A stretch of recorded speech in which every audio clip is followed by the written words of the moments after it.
We are the music makers, and we are the dreamers of dreams.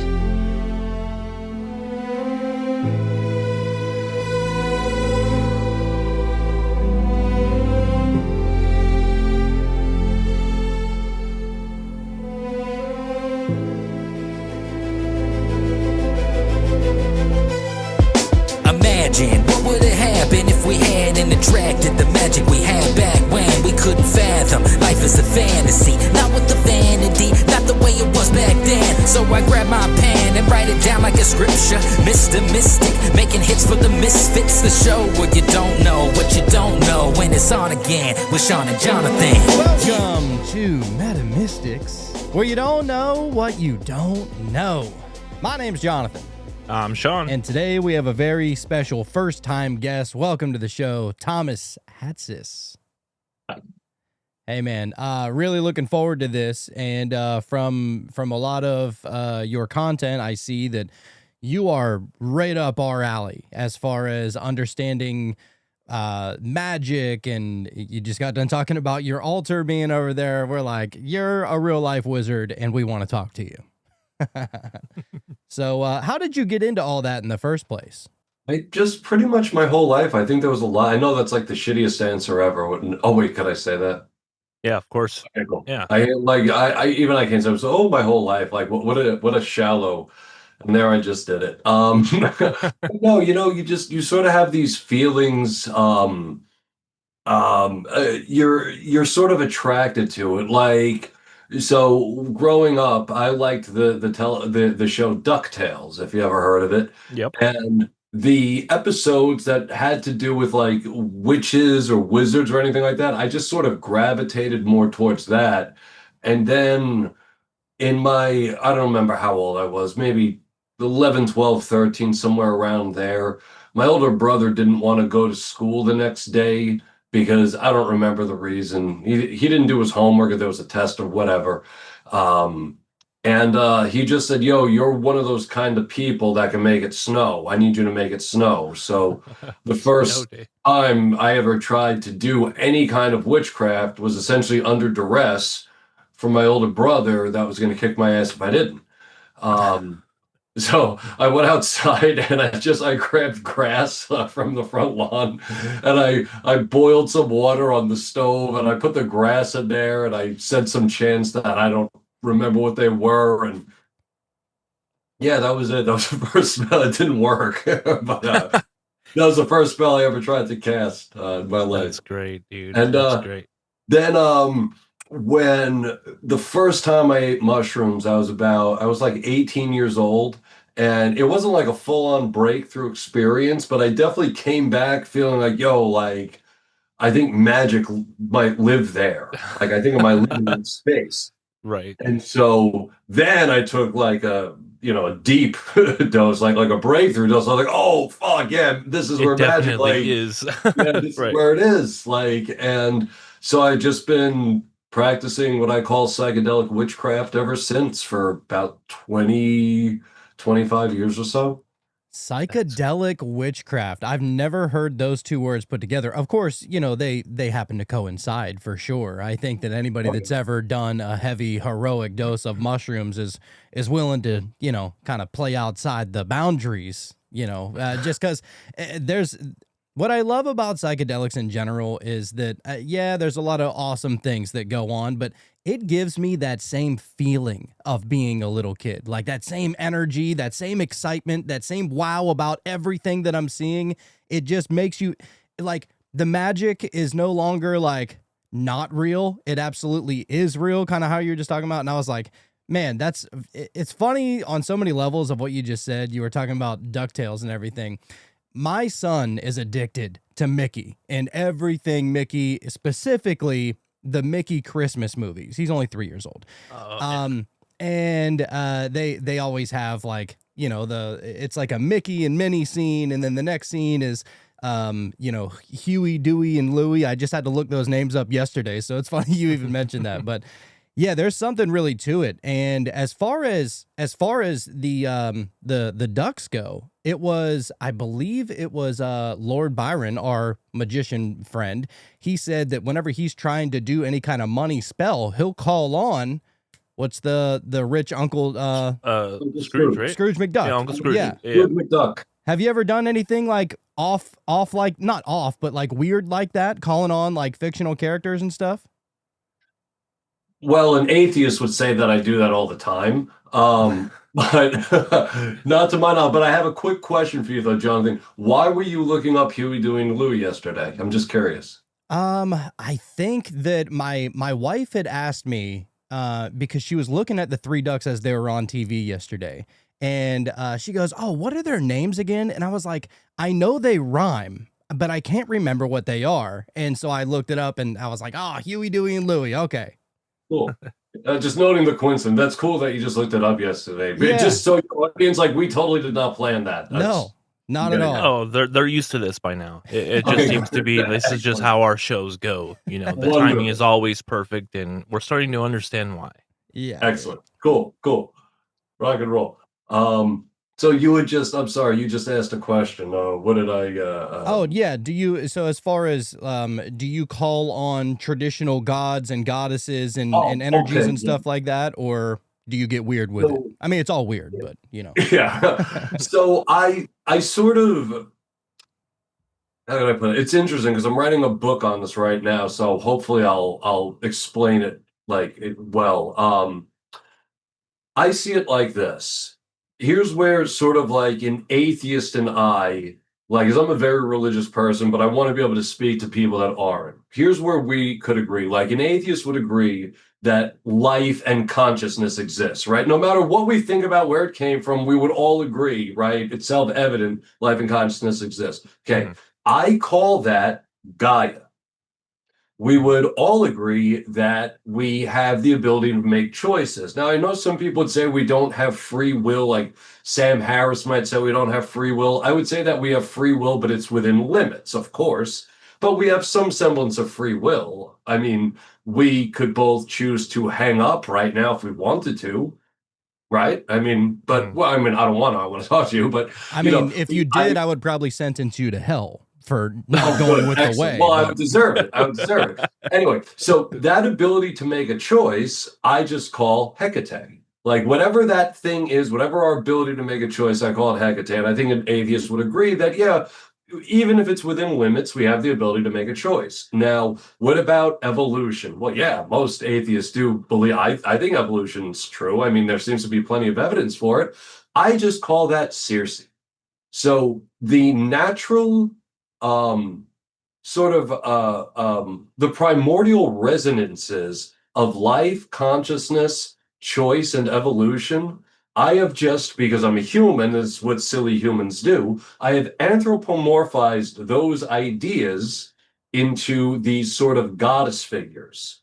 Because, again, that's what humans do. We're a lot of fun like that. So I see my sort of religious understanding of these goddesses, whether they be fictional or not, to get to your question, Jonathan, is sort of besides the point. We have evolved as humans to seek out these experiences, whether we choose to do it or not, whether there's anything real to it or not. I mean, I believe there is, but let's just say, for argument's sake, there isn't. We nonetheless have evolved to seek these experiences out. So for me, it just makes my life all the richer to do it. Like, I don't say it's true for me because I don't believe in that. I just say that it serves me. It makes my life just all the better and more interesting and weird and kooky. And that's how I like it. Okay, so it's kind of like just personifying the elements around you, essentially. And that is the way that you're able to get a little bit more energetically, like connected Immersed. to it. Well, what's that? Just the by personifying the certain elements and what some might call this, others might call this, you call it something else, right? Sure, By yeah. you personifying it, does that feel like you're kind of gravitating closer to the energy that we would call this? Say Hecate? Sure, I see it sort of like this. I am constantly, and anybody who engages in magical practices or witchy practice, we are constantly reaching up with the assumption that there is something reaching down.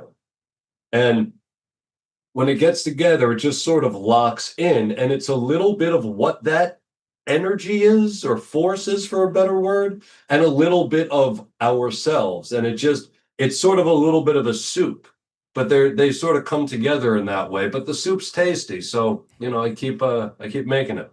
So it's kind of like a red shift, blue shift kind of thing that is going on top of maybe like an as above, so below kind of thing. It's close, like with the as above, so below. I see what you're getting at, but it's it's more of as above, so below, connected in the middle, Gotcha. Okay. Got for it. Got lack it. of a better way of putting it. Because that's a great question. I totally wish I had a better answer for that. It's like the co-creation of the as above and so as below, right? Yeah, That's the exactly. creation that happens. Yeah, exactly. We're co-creating it, or at least that is.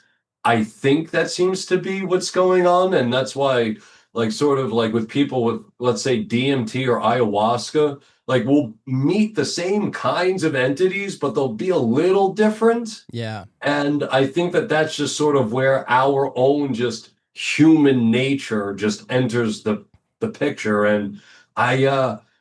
I don't know if we could ever get around that. Maybe we can, and maybe we are, and we just don't know it. And I'm not giving us humans enough credit. Um, but I don't know. It's interesting stuff, regardless. It's a very subjective experience, this whole human experience. I feel like everything that is in your mind, that's going to be the thing that you tend to experience. And so it makes sense that everybody would experience something slightly different from one another, just because that is your individual fractalized individual way of seeing it, and so Of yeah, I don't course. know. And there's also, and I totally agree with that. Another way to look at it, though, would be like this, because I'm saying this in all honesty, I don't know, so maybe we can sort of wrestle with these ideas a little bit. But let's say, just for argument's sake, a UFO came to Earth, right? And there's three aliens, right? One of those aliens goes to like, I don't know, like somewhere on the plains of Africa where there's lions and zebras and elephants and shit, right? Mhm. Another goes underwater. Another goes to San Francisco. All three of those aliens are going to report seeing different things and having different experiences, and yet they were all on planet Earth. Mm-hmm. So Right. the way I see it, these spirit realms or these mystic realms are probably far more diverse than Earth itself. Mm. So that could be another reason why there's, eh, perhaps we're actually meeting different entities. Perhaps it's not so much that, Sean, Jonathan, and I are all meeting the same thing. Like, I'm calling it Hecate, you're calling it whatever, Jenna. I don't know why the name came to me. So Hecate, Jenna, and let's say Iambe from the Eleusinian Mysteries. Maybe it's not that. Maybe we're not all meeting the same thing and just calling it something different. Maybe we're meeting three different things, just Mm-hmm. like the three aliens meeting fish, zebras, and people. Yeah, man. There's a lot of weird shit that goes on within psychedelics. And what is especially crazy is that for some reason or another. Now, I could see how somebody might listen to a show like this and maybe they are atheist or maybe they're religious and they're just kind of one track mind. They have it all figured out and everything outside of it is not real or it's evil or whatever, right? But Mhm. like this was always something that was so fascinating to me that every time I would call upon a specific god or a specific deity or anything like that, it seems to work in its own way. Now, if it was all fake, like I feel like the only way that you can call it all fake is if your awareness and picking up on the synchronicities and the messages from the universe or whatever, that's the only way you can call it fake is just because you're not made aware of the manifestation of it in one way or another. But for those of us who kind of are a little bit more on the aware side, trying to be a little bit more aware every single day, but like Doing our best. there's there's absolutely something going on. And I wonder, does it even matter? Does it matter to the energy or the entity on the receiving side of our prayer or meditation or spell or anything like that, what we call them, or is that kind of our call signal to get in touch with them? That's a great question.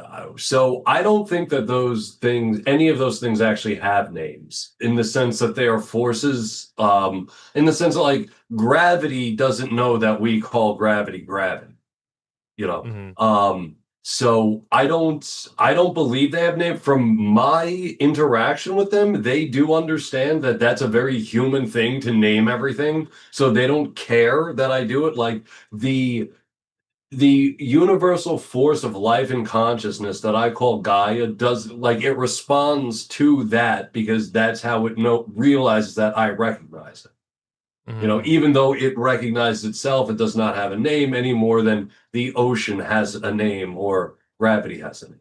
Yes, yes, Mm. I like that a lot. That makes a lot of sense. Which would make a lot of sense as to, we had a buddy, what was it, Mark. He's better known as the Mirror, but we had him on the show, and he goes, if people just talked more about how God made them feel instead of arguing what God's real name is, I think we would all we would be all on the same page, right? Yeah, couldn't But agree more. everybody's like, no, his name is God, or his name is Jesus, or his name is whatever, right? Allah. And it's like, man, who gives a flying fuck what their names are? I don't even think they care. I mean, how many times have we changed Jesus's name, for fuck's sake? You know? Like, what's the common denominator? What's the thing that can connect us all and have us all realize, like, oh, you don't have to be wrong. I don't have to be right. I think that's where it would be really nice to get to that point one day. Yeah. Totally. I think, well, what the issue is there are certain ideas that are built into some religions that don't allow for that. So it's just one example. Like, I don't have a problem with Christianity at all. I think it is a very fine religion. I have Christian friends. They're all chill. Like, they know that I'm psychedelic and witchy and all that. They don't care at all. Um, but like the one issue I have is just a one line, nobody gets to the Father but through me. If Mm. you get rid of that one line, I have zero problem with 100% of Christianity. It's that one line that kind of I'm like, and Because people take it literal. yeah, exactly. People take it literal, and it's interesting because in the Jesus seminars version of the Gospels, where they have the red letter words, and they would put if maybe your listeners may or may not be familiar, so I'll just back up real quick and explain it. The Jesus Seminar is a group of, I think it's like 80 some odd scholars that get together that would debate over what they would call the red letter words of Jesus. And they would just, using historical methodology, try to determine what Jesus actually said. And in this particular version of the Bible that I have, the things that they think he said are in red. The things that they are pretty certain he didn't say are in like gray or black, if I recall. Or one of them is like probably not, and the other one is absolutely not. Anyway, that line, nobody gets to the Father but through me, is in either gray or black. I forget which one, but it's Oh, okay. like it's Wow. nobody, like the top scholars of the world don't even think that that's one of the things Jesus would have actually said. I wonder even how they But in would Interesting. go early about that. Christianity, it doesn't make any sense. Like with Right. Jesus' original theology, it doesn't make sense. Right. And I guess that's how they would go about it. But like, how would they know if any of that is what he said, for any kind of certainty? Of course, yeah. There's different criteria, and like we don't 100%. Nobody knows for certain. Hmm. 100% no one knows for certain. But you look at certain things. So let's just say in John chapter 4, verse 27, I believe.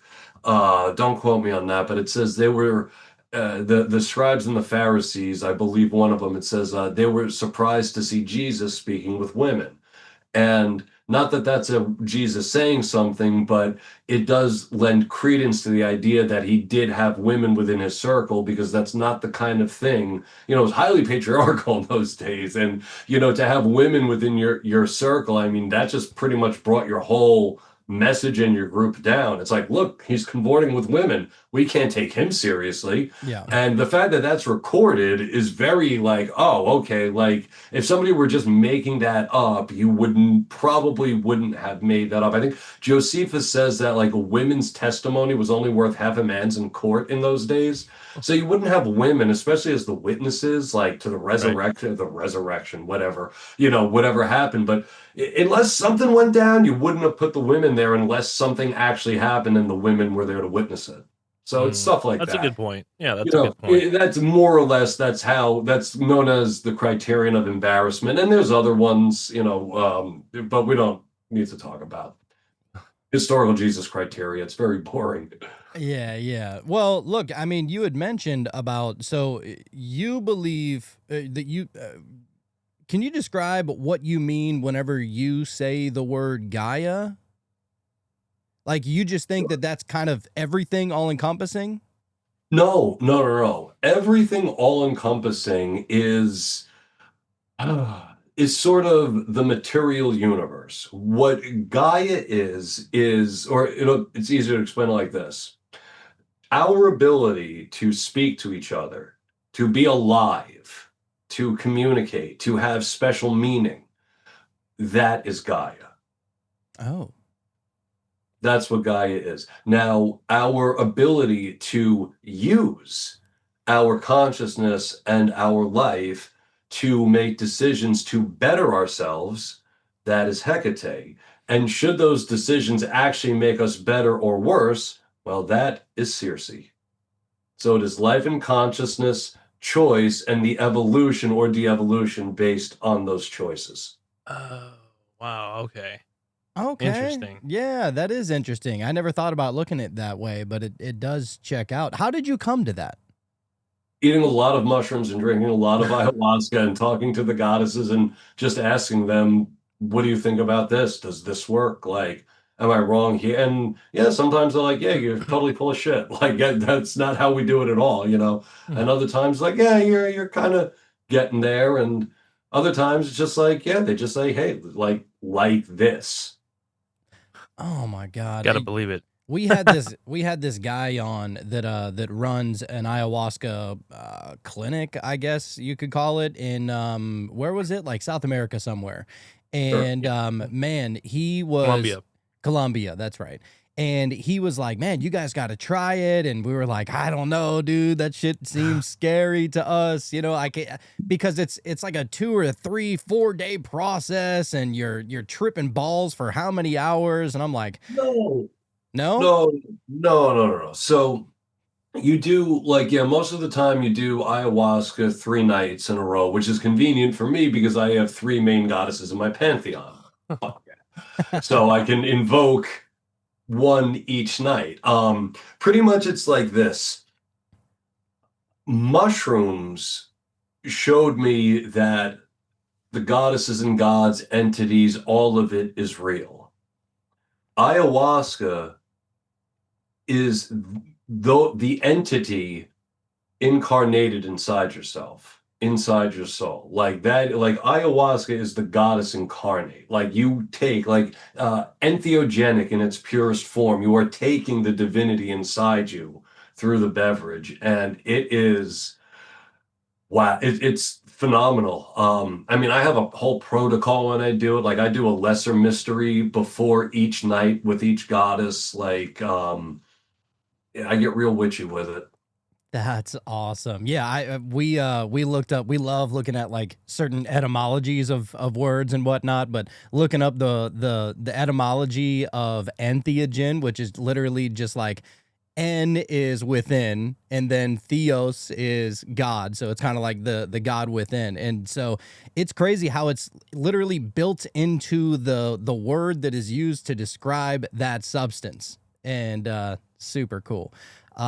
We've had some crazy experiences on other psychedelics as well, but we actually said no more psychedelics in 2026. We're going full send in 2027, but 2026 we're like, all right, we got to take a break. We'll just get high in meditation or something like that. We're gonna meditate. We're gonna, really try to understand our own mind for a bit. Because and don't get me wrong, we had some really good times, and there was some really good insights and really ego shattering stuff, and realizing like, oh, this thing is just so much bigger than I thought, and I'm that as well, and that was like a huge thing for me to just like really realize, because for so long I felt like I was somehow separate from everything else. There was me, and then there was just everything outside of me as a whole separate thing. But when you realize that it's all just this one big thing and you're just a piece of it, like that was a huge thing for me. And I got that for mushrooms, and but then we had a really, really scary time. And that was oh man, it was somewhat of a death initiation of sorts. Like that's what it felt like. It was like one of those things you just don't come back the same ever again. But actually it did change us for like the better. I look back at it fondly now.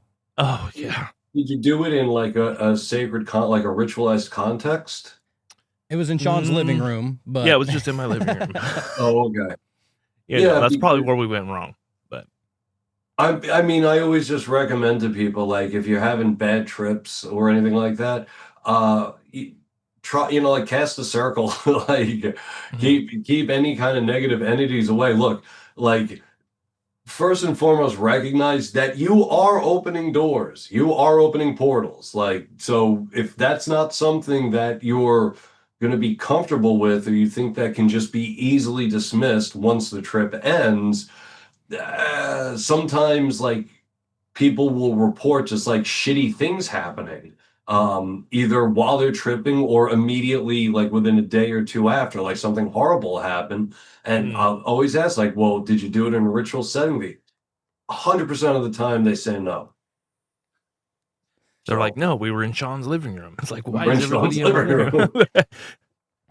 Could you describe a little bit more of a sacred setting though? Now you said the circle and everything, but is there anything else that you set up beforehand? Oh, dude, yeah. Like when I eat mushrooms or drink ayahuasca, it's like there's like a whole thing. So I mentioned before, like I said, like I'll do a lesser mystery. What I mean by that is I'll like do like a smaller, just magical spell without what I call a sacramedicine, which would be like an entheogen, because some people call them sacraments, which they are. Some people call them medicines, which they are. So I say sacramedicine because I think that term suits them. So I'll do the lesser mystery without any sacramedicine. And yeah, they'll be, depending on what goddess I'm invoking, I'll use different. So let's say I'm invoking Circe. The things that I will burn in homage, like cannabis is one of her sacred plants. Even though not technically a plant, but MDMA is also sacred to Circe, so I'll burn a little MDMA as well. But I won't take any, I'll usually play a song on my guitar. I'll sing to the goddess. Again, and there'll just be more prayers and chants in Latin and things like that. I mean, I could get my spell book out and read to you, but again, it might not be all that interesting. Oh my God, you go all the way out. That's how I believe that's probably how it's supposed to be done. And that's probably how a lot of the ancients used to do it as well.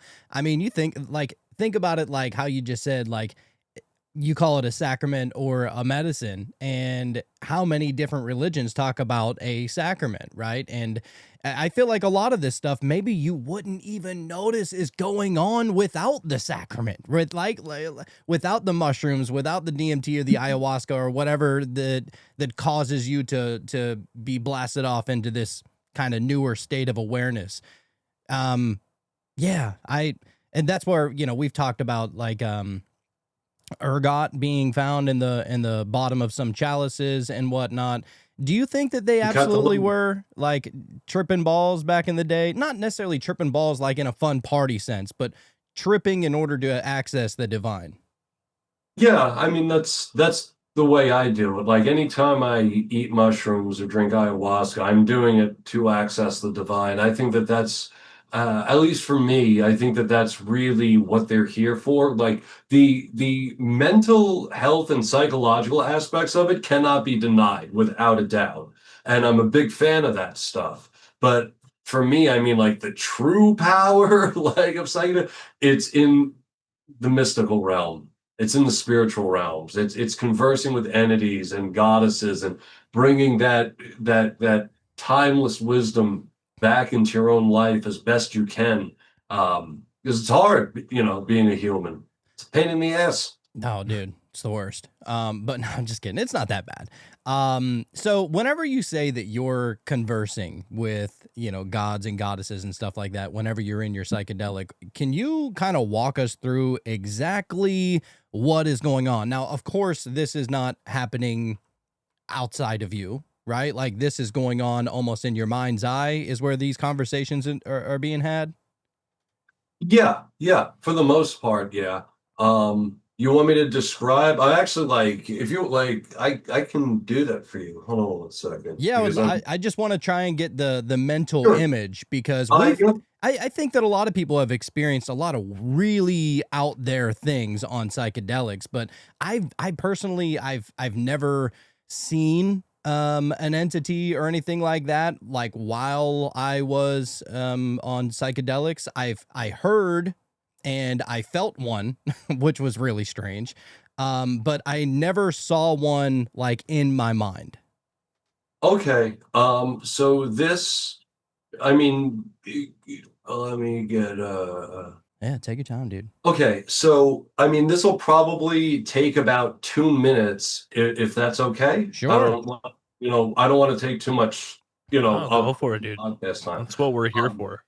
Okay, so it's funny you asked me this because I'm like I said, I'm actually working on a book right now on these things, and I just finished a part where I'm I just drunk my second dose of ayahuasca, having performed the lesser mystery to Hecate, and this is the experience of pushing past hyperspace into the mystical realm and meeting Hecate.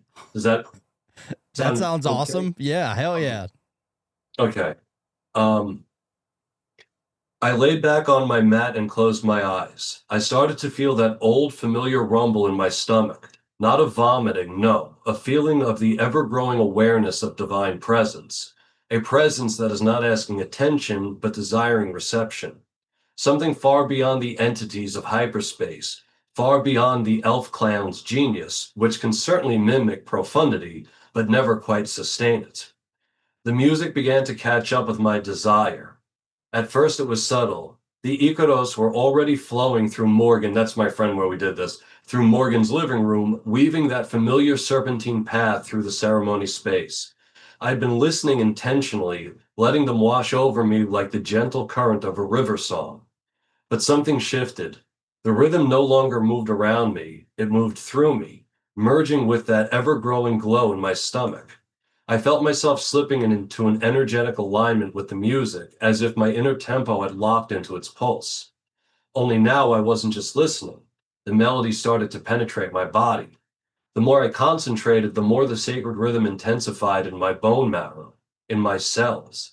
The chanting grew louder, richer, more insistent as the room began to expand beyond its physical boundaries.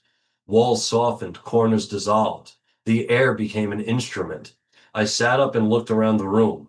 My friends, the other participants, the ayahuasqueras, all composed of strings vibrating at different intensities. I laid back down on my mat, closed my eyes, and returned to hyperspace. The strings were there too. I was now seeing the outline of hyperspace based on how the strings were interacting in Morgan's living room.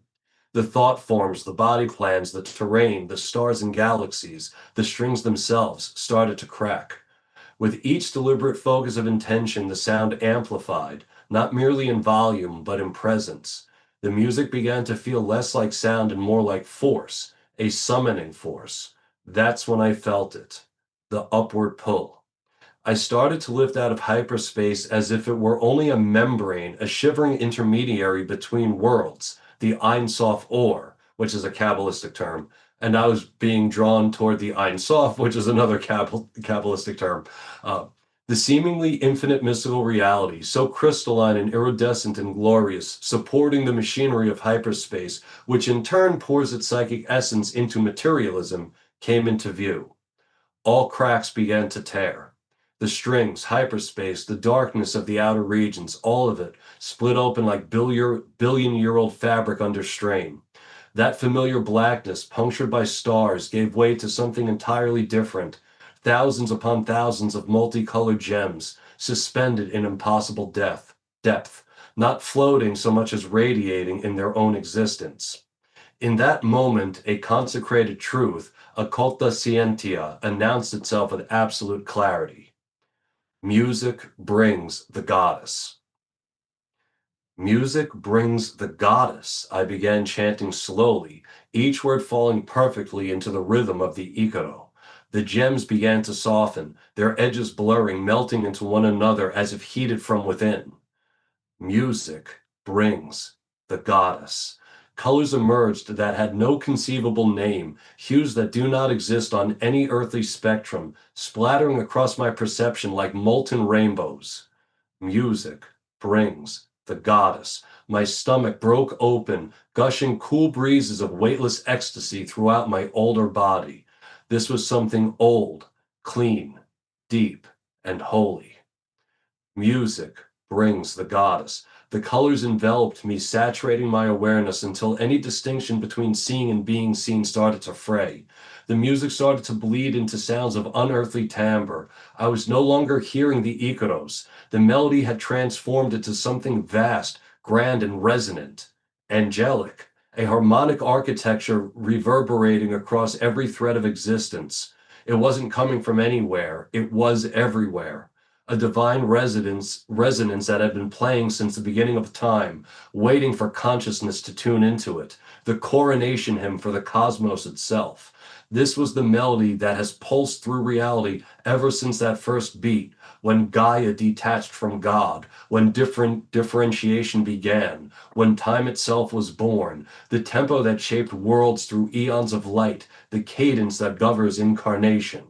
This was the heralding of Hecate. As the music found residential pockets in every inch of air, my visual field shifted again. Bits of ground, sky, and space churned upward, coalescing into a massive black and white checkered mound. It rose rapidly skyward, bringing all of reality with it, swallowing nearly my entire field of vision. The pattern pulsed in time with the music, as if each square were a note in a sacred symphony. From above, vines of the richest, most luminous green cascaded downward, draping themselves over the growing checkered mound like living ornamentation. The divine music intensified, its rhythm sculpting the form taking shape before me. From its bulky middle, two thin gelatinous shafts emerged, slowly rotating outward like the blades of a ceiling fan. As they lengthened, they thickened, gaining definition, taking on the unmistakable contours of arms. Within moments, those arms had tipped into hands, each containing only 3 fingers. Out of each hand grew 2 long shafts, whose tops burst into solar flares. As the flames grew, the light unlocked deeper levels of the space all around me. Geometric patterns, angels, or at least what I interpreted as such, and other spiritual beings of nothing more than splashes of light and lustrous colors looked upon this strange mortal among them. There were whole galaxies of them. Out of one of the 3 mounds, the one on my left-hand side thinned out and began to whip itself back and forth, adding a raspy, reverberating hiss to the rattles of the divine music. Another mound, the one on my right-hand side, shook violently, releasing a roar that thundered across the skies. The central form between hiss and roar inhaled deeply. Exhale. I could see it, the skeletal architecture of 3 faces forming simultaneously, a serpent, a lioness, a woman. Bone, flesh, and intention, weaving themselves into expression, materializing like fruit of the most savage and savory knowledge. The outlines of eyes, noses, and mouths burned into the 3 moundtops like sigils being carved into reality itself. Then all 3 sets of eyes opened. Each pupil contained the brilliance of 1,000 suns, each iris a million more. She was here. Hecate. Holy shit. That was awesome. amazing. Oh my god, I felt like I was in that journey with you, dude. Thank Yeah, you. honestly, like the way you described it, I started to Incredible. trip a little bit, not gonna lie. But it's man, what? That is crazy. That's exactly and dude, all right, because I was thinking a million different things. Every time you said something awesome, I'm like, oh, that reminds me of this, that reminds me of that. One of the things that you were talking about is that whenever you're coming in contact with all these different visuals and you're kind of becoming aware of what's really going on with it, not to take it too far off track, but like whenever people talk about aliens being I don't know, bipedal creatures that are walking around and or Pleiadians or anything like that, like and then I go into or we go into that psychedelic realm to where we're allowed to perceive a lot more. I never see anything like that. It's a lot more like what you just described. You know, like and A maybe little more they abstract. and maybe they all exist there too. I don't know, but if they're coming from other dimensions or anything like that, I imagine it is a lot more seemingly to us in the third dimension to be a lot more abstract in the way that you described rather than something that is in our image. Oh yeah, I mean, even the same goddess will show up in different ways. That like it's not a constant form either, because again, we're talking about a like an energy. We're talking about a pulse here. You know our minds are to some extent playing a role in how we shape that. Now, there's nothing anybody can do about that. Like we're stuck with that. I mean, even just seeing each other, like we see colors differently from each other. I mean, there's the same basic red shape, but there's going to be slight changes in the hue that, you'll pick up on that I might not. So, yeah. And with so the last time I sat with Gaia, I mean, there wasn't a womanly figure there at all. It was just light. Like there wasn't shape to it. It was just a light thing, but I knew it was Gaia. I It- recognized it as such. did Gaia give off I don't know, somewhat of a what we might call a personality Mhm. at Oh yeah, all? exactly. Yeah, yeah. It's you're sort of your when I do certain spells and things like I said, I do that lesser mystery. It's to get my antenna ready to receive because again, the mystical realm is fucking huge. I mean, there's all kinds of shit in there, It's and to say infinite. nothing of this size of hyperspace. But so you got to be, it's sort of like if you were to um I won't say write a letter because people don't do that. If you were to send an email, right, John, if you were to send an email to Sean, and let's say Sean's email was Sean123@gmail.com. If you put Sean12@gmail.com, your email's not going to make it there because it's not properly addressed. So one of the things I use the lesser mystery for is to properly address the goddess. And like that whole thing I read you, like before that, which I wasn't going to get into, but it's me discussing the lesser mystery and how I set it up so that I could meet Gaia. Excuse me, in this case, Hecate. Oh my God.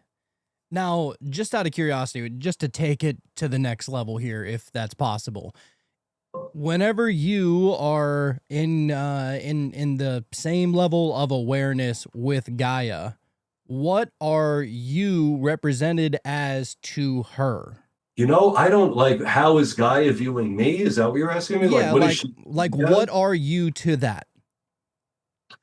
I think a recognition of life and consciousness of what she is actually embedded in a person or in a living or not a living in a material form because life in a way and consciousness are immaterial things. Like you can't put consciousness in a jar. Right. When you put it in a human being, you're actually seeing this higher form of consciousness in a material body. Mm. Oh my God, dude. Can't put consciousness in a jar, but when you do, it becomes the jar. Yeah, exactly. Exactly. I like that. Yeah, dude. Oh man, I love it because like I said, I mean, I've only ever experienced what may seemingly be abstract in that realm. Now, the first time I ever did DMT, not the second time, I'm not going to speak of that, but the first time I ever did DMT, I was like out floating, seemingly floating in the universe, and I saw what looked like Saturn. I don't know if it was Saturn or not, but it looked like the rings around a planet. And I saw this golden ball that it had like a bunch of, I don't know, different kind of writing all over it. Could have been Egyptian, could have been Chinese. I don't know what the fuck it was. It just seemed like archaic almost. But in front of me there was like all these like, I don't know, they kind of look like pool noodles. Or if you ever seen like outside of cell phone stores, they got the blowing machine. The yeah, stupid blowing machine. It looked yeah. like a shitload of those that were obstructing my view so that I couldn't see Saturn, right? So, but I was able to push those to the side, and I was able to see Saturn. And within the rings of Saturn, which it didn't look like dust particles or anything like that, it almost looked like plasma or fluid or something like that. And I saw that gold ball in there, and I was like, oh, like, I don't know, in my mind, I was like, I wonder what that thing feels like. As soon as I had that thought, it was in my hand, and I'm holding this ball. It's like no bigger than a softball. And I'm holding it, and it was, for some reason, the most mystical experience I ever had, and I still don't know why, and I don't even know what the reason for it was. But have you ever experienced anything like that, to where you're just like, you're just experiencing this weird abstract shit, but for some reason it is so emotional and so meaningful to you, and then you don't know what to do with that information in the real world? Oh yeah. I mean, I don't know that I've had when the one I'm thinking of is you were asking the question. I don't know that I had an emotional attachment, but it's sort of adjacent to your story. I was in um I was in hyperspace, and I had actually gotten there on mushrooms. It was the first time it had ever happened. And there was this pentagram that kept unfolding and then refolding back as the golden ratio, just over and over. And it was so cool. And I know, like, it kept trying to tell me something about that. But, like, unfortunately, I'm a humanities guy. My math is non existent. So it was like one of those situations was like, God, I'm too dumb to understand what this thing is trying to tell me. Like, it's so cool. And I know it's trying to tell me something. It's definitely trying to communicate, but I don't understand its language at all. It's interesting that you bring that up, but we were talking about DuckTales and all of that. There was an episode, or maybe it was a movie, I'm not sure, but it was one of those Disney ones or whatever, but they were actually teaching you about like magic, right? And the pentagram and the golden ratio, and I remember all of that was thrown in there, and it was just like, so it's like, I don't know, maybe there is something to that as far as like someone else is picking that up, putting it down, they're showing us, and and then we're having these crazy experiences, and oh yeah, I used something to it.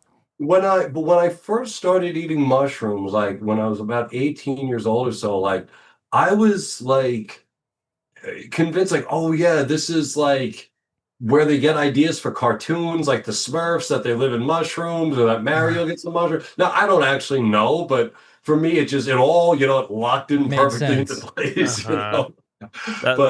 That's kind of what I think about when it comes to like the divine nature of things, or even the idea of God, or something so much more powerful than we are outside of us. I feel like maybe mushrooms and things of that nature brought that on. Like, what came first, God or psychedelics, right? Like, I don't know. I'm kind of like right there right now.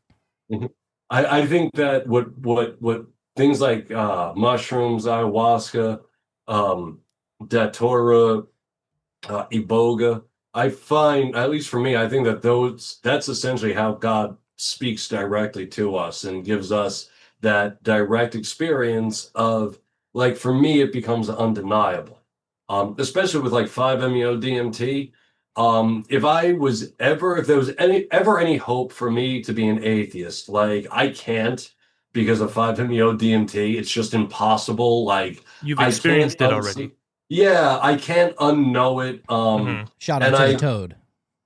What's that? So shout out to the toad. Shout out to the toad, absolutely. And if somebody were to say to me, "Oh, well, it's just a drug experience," it's like I feel so bad for you, like because you not only don't know what you're talking about, but because you are have an arrogance about it, you are never going to actually see this. It was like going back to when we were just talking about magic earlier. I forget who said there was a quote, but it's like if you don't believe in magic, you're never going to find it. Like Yeah. You'll never experience it. yeah, you're never Right. yeah, you'll always come up with an excuse Mhm. why it's something else. And in fact, I was talking to, do you know Peter Boghossian? Yes. So he's a friend of mine, and we had dinner one night, and we were talking. He's an atheist, and he wrote a book called "A Manual for Creating Atheists." And I was like, "Oh, that's funny. I'm writing a manual for how to create more psychedelic witches." And so he was asking me, well, what is my method for error correction? Like, and that's a great question. Like, how do I know if I'm right or wrong about this stuff? And very excellent question. I have a few answers. First and foremost, if I were actually making up these goddesses, they wouldn't look how they look when I see them. Um, I don't know if you how old you guys are, but some of your listeners might be familiar with the band Lords of Acid from the 90s. Okay. Yeah, Okay. I'm 35, so that's Okay. I was So born in 90. just a little before your time. Just slightly. Anyway, if you were to look up Lords of Acid, Voodoo you'll see these coop devil girls. If I were making up Gaia, Hecate, and Circe, they'd be looking like those devil girls. Just saying. Like that's first and foremost. So Lords of Second Acid, reason, what was the name of the song? oh, the album is called Voodoo, VOOD, I think OO dash and just the letter U. Gotcha. All right. Yeah, I want to pull that up. Oh, it has like the two devil chicks on it. Yeah, exactly. Oh, I've seen this. Yeah. I think a lot of people have. Like the Coop is the name of the artist. It's a pretty famous. I guess we're doing a screen share here. Yeah, yeah. These exactly. Anyway, if I were making up Gaia or Hecate or Circe, they'd be looking like that. Oh, hell yeah. With a cigarette hanging out of the mouth and everything. You know what I'm saying? Second thing is that they say things to me that I wouldn't have made up. Like, look, one of the reasons I do history is because I'm not that creative. Like, there are things that I've seen that I don't have the ability to think of this stuff. When I've asked my goddesses, oh, is like this practice okay? Like when you asked me earlier, like, how do I come up with this? It's like I ask them. Sometimes they say, yeah, I'm doing it right. Sometimes they say I'm doing it wrong. So, like, if I were making it up, wouldn't it just be all the way one way or all the way the other way, like every time? Very skewed. Yeah. And it's just another thing. And this is the hardest part for people. You guys will understand it, but people who haven't had like that deep entheogenic experience won't get this. When you're speaking to an entity, you can tell that it's not your thoughts. Oh, yeah. Because you don't know what it's going to say any more than Jonathan or Sean, any more than I know what either one of you are about to say.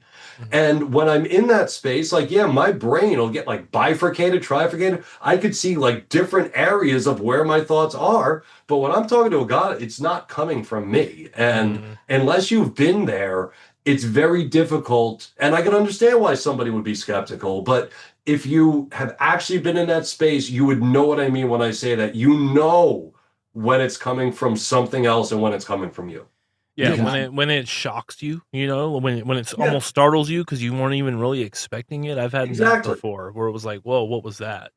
And one time it was made me feel kind of uneasy because there was one time where it said something, and today I don't remember what it was, but it was only a few words, and then all of a sudden it was like this laughter, not like I don't know, like a friendly person laughing at you or laughing with you, but like almost a maniacal kind of laugh. And I was like, oh, like kind of scared the shit out of me. And I know that wasn't me for sure. Right. Like, why would I do that? I mean, sure, you can argue that, well, you go to sleep at night and you have a nightmare and that's you doing that to yourself, or that's coming from you, or at least that's what most people would think. But when I heard whatever that was, and it was so distinctly not me, like I know exactly what you're talking about. Sure. But yeah, Sean, to your point, when you wake up, like, so when that happens, because that's true, like you have a nightmare, you wake up. Do you have any question as to whether or not you just had a nightmare, woke up, and it came from inside you? Do I have any questions as far as say that again? I'm sorry. Do you have any questions that it was all just a dream? No. No, of course not, because it was just a dream. When you're actually talking to an entity, it's a totally different thing. Yeah. Well, and that's the thing too. When I heard that laugh or whatever, I wasn't asleep. You know, I was just in like a really deep meditative, almost asleep type mindset. So yeah, it was super strange, man. It kind of scared me. I was like, what was that? You know, and then that was it. It didn't do anything else after that. You know, maybe it knew it spooked me a little bit and was like, oh, I went too far, you know? Yeah, could be. It could be. Don't you think though that dreams and nightmares and psychedelics they kind of cross swords a little bit though, wouldn't you say? Like you're putting yourself in a state of mind to be able to perceive something that you otherwise wouldn't be, right? It's kind of similar. Well, I mean, I sometimes do it on purpose, like with Amanita muscaria. That's the famous red top, white spotted mushroom. You see them in fairy tales and Smurf houses and all that. Reindeers love them. What's that? The reindeer love them. Yeah, the reindeer do love them. I love them too. I eat Amanita like 4 times a week, like for a dream. Oh my God. No, because it's seriously like, so again, like there are medicinal benefits to all of these medicines, like without medicinal benefits of medicines, that's redundant, but you know what I'm saying? Like there are absolutely medicinal benefits to them, but what I'm hoping to sort of help like people understand better is like there are occult parts to these things as well.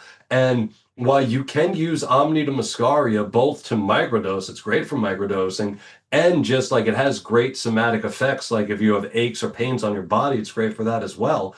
But its true power rests in the dream realm, because when you take Amanita, like I take Amanita muscaria before bed, especially sometimes I'll make a potion of Amanita muscaria, mugwort, and blue lotus. And the dreams are they're lucid, they're vivid, they're saturated with symbolism and meaning. I could fly whenever I want, and flying dreams are the best. And Amanita flying dreams are phenomenal, because when you wake up, you don't feel like, oh shit, that was a dream. With Amanita, you feel like, fuck, I was just flying last night. Like seriously, it feels real. It's so cool. Bro, we were talking. Oh, go ahead. Just Amanita muscaria, blue lotus, and mugwort combined into one thing. I can't even. That sounds like an awesome night. Yeah, and I love that you're taking it right before you go to sleep, so that you can experience this kind of stuff within a dream. Yeah. There's a whole so the mixture. It's 5 grams of mugwort, 5 grams of blue lotus, and 8 grams of Amanita muscaria. Oh, okay.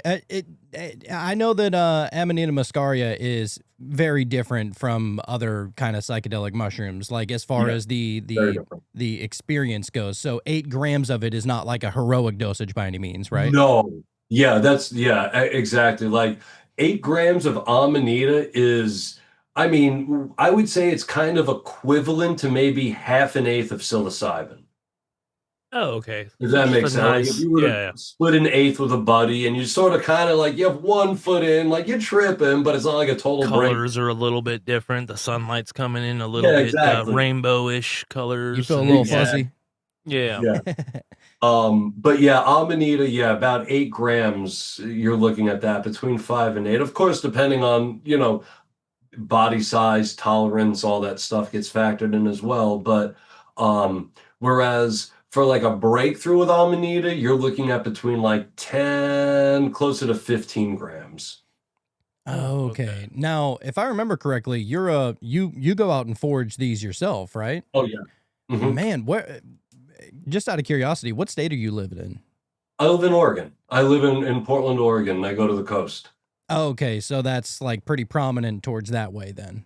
Oh yeah, they're all over the place out here. It's one of the reasons, when I'm born and raised in New York, and I got to tell you, man, I did not like the rain at all. Now that I've lived in Oregon for going on 11 years now, I love the rain, because when it rains, I know that's just bringing mushrooms. So I love it now. Yeah, you know what time it is. That's funny because you were talking about. I wanted to mention something like we were talking earlier about how we can't find a common denominator as far as like what people believe and all of that. Like, can we all just agree that flying in dreams is the best thing? You know, like nobody's like, I don't want to fly in my dream. Everybody loves to, like, that's the number one thing we want to do. Yeah. As soon as we realize we're lucid. Exactly. If you can become lucid. I feel like I haven't had a lucid dream in I don't even know how long. Amanita muscaria, my friend. All right. Amanita muscaria, they'll clear that right up. All right. I need to find if any of that grows in the South. I live in Texas. Do you think that grows anywhere other than the moist, right outside of Houston? So I guess, so is that more central? Eastern. More, yeah, because you're closer to Louisiana, right? Yes. Okay, no, there's a map. You might be able to find some Amanita. So the thing about the United States is funny is Amanita is pretty prevalent everywhere, except there's this one scary strip from essentially like North Dakota down where there's just no Amanita at all, because that's where all like the plains and the grasslands and all that shit, you know, the cornfields and everything. And then you get down into Texas, it's getting into desert. So you don't have the Amanita for that whole stretch, that whole vertical stretch. Okay, so they're like pretty prominent in Louisiana then? Oh yeah. Oh my God. In fact, I'm going to Louisiana tomorrow. So Louisiana is the only state in the United States where Amanita muscaria is illegal. It's illegal in every other state. Yeah, they haven't even legalized weed over there yet. I'm like, what are you doing, dude? Come on. Really? Yeah. Wow. Like, get on board with like the 21st century. I mean, they don't give a fuck what anybody does for Mardi Gras, but 362 other days out of the year, it's illegal. It's crazy. They were smoking marijuana cigarettes. Reefers. I smoke 2 joints in the morning. Yes. Smoke 2 joints at night. I used to. For whatever reason, I can't smoke weed anymore. Like, it's just like not agreeing with me anymore. Yeah. So, I don't know what the deal is. It's just too I strong. don't smoke as much as I used to. I mean, I feel you, man. I used to be, like smoke 2 joints in the morning and like, what a joy to be in my 20s, right? But I can't do that anymore. Yeah, I felt like you could just wake up and just smoke and just get to the level and go like, oh, I feel great. I feel good. I'm going to go and just enjoy the rest of my day. Yep. Now it's like anxiety and stress and like, I don't know. Maybe I'll just get too tired too soon. Like I won't get anxiety or stress. I'll just be like, and I like cannabis, like saving it for at night. I don't know. I just think it's better. Mm-hmm. Oh, I just like it that way. Oh yeah. Now, just to go back to the Amanita real quick, because I'm super curious about this since I'm going there tomorrow. Sure. Is there any, because I know that foraging for mushrooms can be a bit dangerous because a lot of the mushrooms look very similar and you don't know if you're getting the good kind or the poisonous kind. Is there a look-alike with Amanita muscaria that you shouldn't touch, or if it looks like Amanita, it's okay? So the awesome thing about the Amanita muscaria is that there are no deadly lookalikes. Okay, good. An Amanita muscaria does not look like any other. It's either an Amanita muscaria or it's not. Now, there are varieties within Amanita. So I think that in Louisiana, you guys would get the Amanita muscaria var persicina. I think that's what's around there, which might have more of a like an orange or yellow flair to it. Like around here, we get the Amanita, we get muscaria, but we also get Amanita muscaria var formosa, and there's another one, I forget what it's called, but anyway, the formosa is like way more orange and yellow. There's also the panther cap is around here, that's brown. But the ones that'll kill you, like the Amanita virola, it's a totally white mushroom. There's no red, there's no color to it at all. Like you can't mistake it for anything else. You can't escape for anything. I think I said virola. I meant virosa. Excuse me, virosa. The Amanita phalloides is the same thing. Like it's like this piss yellow brown color, and you look at it and you wouldn't want to eat it. You know, right? So There are a few deadly ones, but again, especially with the Amanita muscari itself, like the bright red, there's no other mushroom that looks like it. And with the other varieties, like with Amanita, the ones that are going to kill you don't look like an Amanita muscari at all. Whereas the ones that are still edible, they'll kind of look like the Amanita muscari. They just might be a little bit more orange or a little bit more yellow. You know what's funny is that the Amanita muscaria, it looks like it wants to be eaten. You know what I'm saying? Like it looks like a candy. It's almost like inviting you to eat it. I love it. I know. Like it's its purpose to exist inside of you to give you this experience. You know, You're making me grab my Amanita and have a little bit because you're making me want to eat it. Let's go.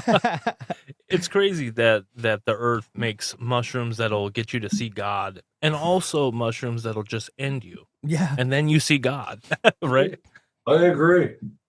I mean, these are more with Amanita. So like with psilocybin mushrooms, like I'm by my altar, I'm doing all my little witchy stuff. I'm no longer in my altar space. I'm in the other world. With Amanita, what it does is it brings the other world to me. Like it enchants my whole space. And that's, I love this mushroom. It enchants. Can you show us one of those? I don't know if I've ever actually seen one of those. Like, oh, wow. Interesting. Yeah, I've seen, you know, just the top red and white caps, you know, like you know, in Super Mario. And right. And how long do you got to dry those babies out for? So you get a dehydrator and you just set it to 165 degrees before you go to bed. You wake up, they're ready. Really? Okay. All right. I'm doing 7, 8 hours or so. All right. 2026 might be off the table, Sean. I'm sorry. If I find these fucking things. Hey, do you, dude. Do you. All right. I mean, I'm just not ready. I like the fact that, you know, you can eat so much of them and only have like a quarter of a trib. That seems fun to me. Yeah. I don't need to blast off to, you know, have a fucking near-death experience to enjoy these kind of things. No, I'm to the point where I don't really need my entire reality to just seem like chaos. You know, like I'm okay with like the different colors and, you know, the introspective thoughts, but like I don't need everything to just seem like it's closing in on me and I can't handle it. That's the thing, man. If you like with ritual work, like for me, psychedelic experiences are not chaotic at all. Like they're really not. They're actually like very, I mean, I don't know if sober is the right word or sobering, but they're very clear and like there's no, I don't have like much, like a lot of questions about them. There's no trickery with them. Like I've heard some people say like, oh, mushrooms are tricksters. It's like, no, they're not. At least not for me. Like they've always been gentle and kind and open to sharing their wisdom. Right. You know, that's how it seems. Oh, go ahead. I'm sorry. No, go for it. Go for it. I was just gonna say, usually that seems how it is. Like you seem very clear and like just alive, and like everything else seems much more alive. And I've had those experiences, like what you're trying to describe. But this last time, like going up, like when the roller coaster was starting to go up, and I was really starting to like lose track of what I knew to be familiar. You know, like that kind of was just shedding away. And so like we were in my backyard and I got some weeds growing, you know, and the breeze was blowing a little bit and everything just seemed like it was just too much, you know, to take in. To be fair, it wasn't mushrooms. It was 4-ACO DMT, but a psychedelic experience, I guess. Oh, wow. Yeah. Okay. Yeah. But so yeah, it was just, and what the way that I can explain that, or at least how I see it, is that like everything that I knew to be familiar, like the models within my mind that tells me what things are without really having to think about it, you know, it just is. It's already kind of in my programming or my mind. All of that was going away, and so now it's just like all of this information that my mind feels that it has to try to process and kind of not figure out, but get refamiliarized with what's happening. You know what I'm saying? And so everything was just like, dude, I was talking to him. Jonathan was keeping me cool. He's like, oh, you're good, dude. Don't even worry. And I was like, yeah, dude, I don't know, man. This is just too much. And I was looking up and I was just tripping basically. You know what I mean? But after that, it calmed down. You know, it was just going up the roller coaster. Once I got up there, I was like, okay, I'm good, you know, but It was Gucci. shit, Yeah. dude. That's a lot of people. Like I've been there too sometimes. Like back in the day, that hasn't happened in a long time. But yeah, like the come up can be a little like, oh shit, you know, like Jarring. yeah, like because did I do it right? Like did I step on the wrong cosmic toes or am I gonna be welcome this time? And Mm-hmm. we always are. I mean, or at least I always Yeah. am. And I don't know. Yeah. I mean, after that, I was fine, you know, Yeah, but yeah. that I just, sort of let that worry. Like I know that. Believe me when I say I know that feeling very well. But I found that I was making myself uneasy for no reason yeah, of because course. every time when I would finally break through to your point, Sean, Mhm. it's like, oh, it's always awesome. Yeah. And so I finally just got to a point where I stopped altogether even having like allowing that worry to come Mhm. because it's always fucking awesome once you get to the other side. Yeah, once you get to the other side, like all of the models are still kind of gone, but you're comfortable in there now. And now you just Yeah. get to enjoy observing things almost for the first time. And Yeah, like think you've those adjusted to thoughts like that that. space. Right. Yeah, it's Exactly. kind of like getting into like a pool that's either a little too hot or a little too cold. But Mhm. after you're in there for a little bit, your body's adjusted, and you're like, okay, this Acclimated. is fine, you know. Mm-hmm. Yeah, it Yeah, can dude. be a full-on mystical experience once you cross that hump, you know. Yeah, exactly. You And that's know, what I'm always shooting for. Is I want the full on. Like I don't do this stuff if not for the mystical experience. I Right. wouldn't like if it didn't have that aspect of it. I would not eat mushrooms ever. no. I have no reason Yeah. to. Yeah, if it's Mhm. just to see pretty colors, I'm like, okay, I'll put on some fucking weird colored goggles or something like that. But Or just go for a hike. I mean, just go sit over and look out on a sunset on a landscape. I mean, I'll get absolutely a feeling of transcendence from that. I love that. Or on the beach, Mhm. or just like on a like beautiful summer night. If you're down, like, well, you are south, but it's like I'll be in Florida and it's like the moon is fucking huge. And Mhm. I don't know, like just seeing it go down or come up rather, or both, depending on what kind of drug you're on. Um, Just it's always I don't know, it's just beautiful, even See, without the drug. that's the thing that I find very interesting and very important about it is that it reminds you how amazing and how beautiful things are. You know, because Yeah. we just get so used to it. You know, like you don't sit there and think about, oh, the moon is just going around and like we're in space or whatever the true reality of the situation is, right? I think you nailed You it. never really fully think about that until you get to this point, you know, and you start really thinking, maybe you have an awakening and then you have some psychedelics and then you're just like you're just part of that, and it's just so amazing, you know, and I think most people just kinda get used to that, and they're just like it's imagine seeing a sunset for the first time ever, you know what I mean? But people get to see it every day, so it's no big deal.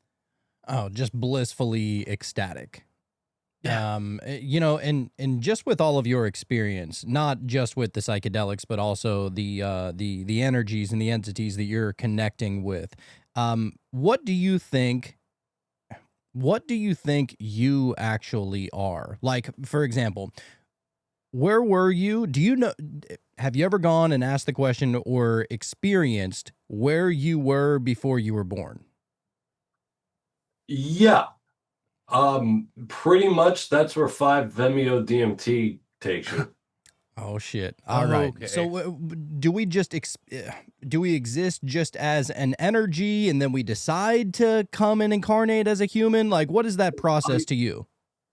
I don't know. So here's from at least from my experiences with 5-MeO DMT, ayahuasca mushrooms. It seems to be that we are essentially it's like this soup.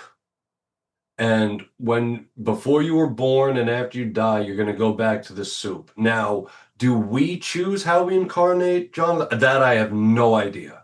Um, I don't I don't want to say I don't think so because I truly don't know. So I'll just leave it as an I don't know.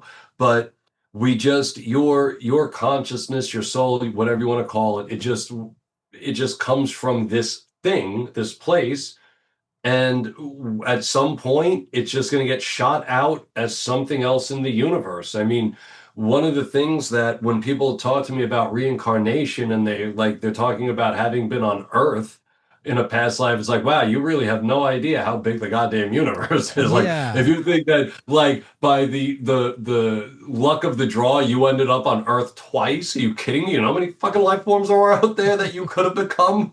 Infinite. Better odds of winning the lottery at that point. Yeah, right. Exactly. So, I just think that's kind of odd. Yeah. So, I don't know if I truly do believe in reincarnation. I guess in a broad sense, I do, because that's essentially what we're talking about. I don't believe in it the way people talk about it, I guess. Like, I don't think that you were a fucking princess in your past life or whatever like that, you know?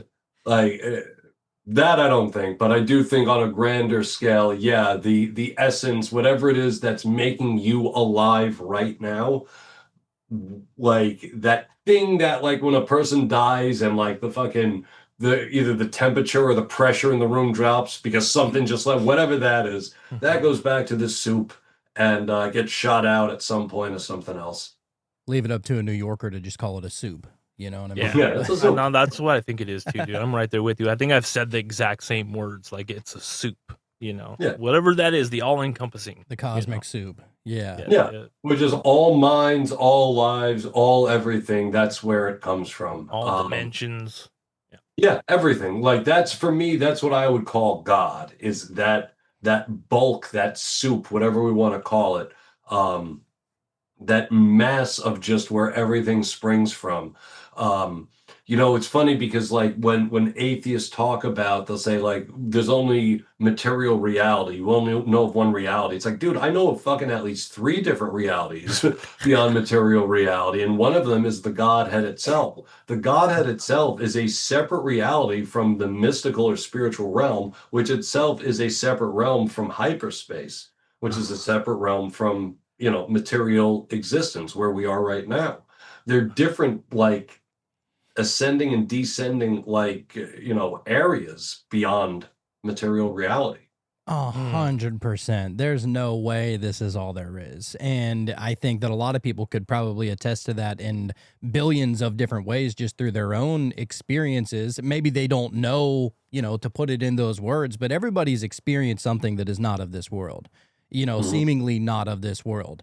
Maybe they just call it an illusion. Maybe they call it a dream. Maybe they call it a nightmare. Maybe they call it a trip. I don't know. But we've all experienced something along those lines that made you question if this is only all there is, for sure. So I got on a tangent. I was talking about when I was having dinner with Peter Boghossian, and you just brought us back to the point I was trying to make, but then I went off into outer space with whatever the hell I was saying. But he was asking me whether or not I had a error corrective mechanism for my beliefs. It turns out he, as an atheist, doesn't have that either. Like when, like he said, like, well, I said to him, like, well, dude, like if you like went outside and you looked and you saw, and it was clearly like the sky split open, and there was a voice said, "I am God, I am here." He's like, well, I would think I was under a misapprehension or I'd gone crazy. It's like, okay, so you don't have a error corrective method either, or, you know, like for these questions any more than a theist does. Right. Because even if you were shown it, you would still think it was something else. You wouldn't think it was a god. You would think it was whatever, that you were hallucinating or something. So you don't have a corrective way of testing your beliefs either. Right. It's hard to put it into words because it almost seems like it can't be put into a box. You know, that's really the whole reason why whenever people try and describe when people try and describe Taoism, they say the same thing. You can't if you're trying to describe the Tao, and if somebody says that they can describe the Tao, they got it wrong. It's that there cannot be a definition for something that is so beyond anything we could ever perceive. Yeah, it's the meat brain, and that is the problem of the meat brain. Like with the first time I did 5-MeO DMT, I got to see all of space and all of time from the Big Bang to that moment, all of it. But right now, because I'm in my meat brain, I can't see it. Yeah. Like I can't actually produce a memory of it, but I know I saw it. It's a weird sort of like straddling two realities within my own brain. But yeah, just to sort of emphasize your point, Jonathan. No, yeah, I know that feeling. That's why so many people come out speechless whenever they have ayahuasca or DMT, because it's like, oh my God, I saw. I don't know what it's called. I don't know how to describe it. I can't put it into words, and it's because it's too much. It's far too much, and It is. it's fun trying to describe it, but we could Oh, never yeah. do it justice.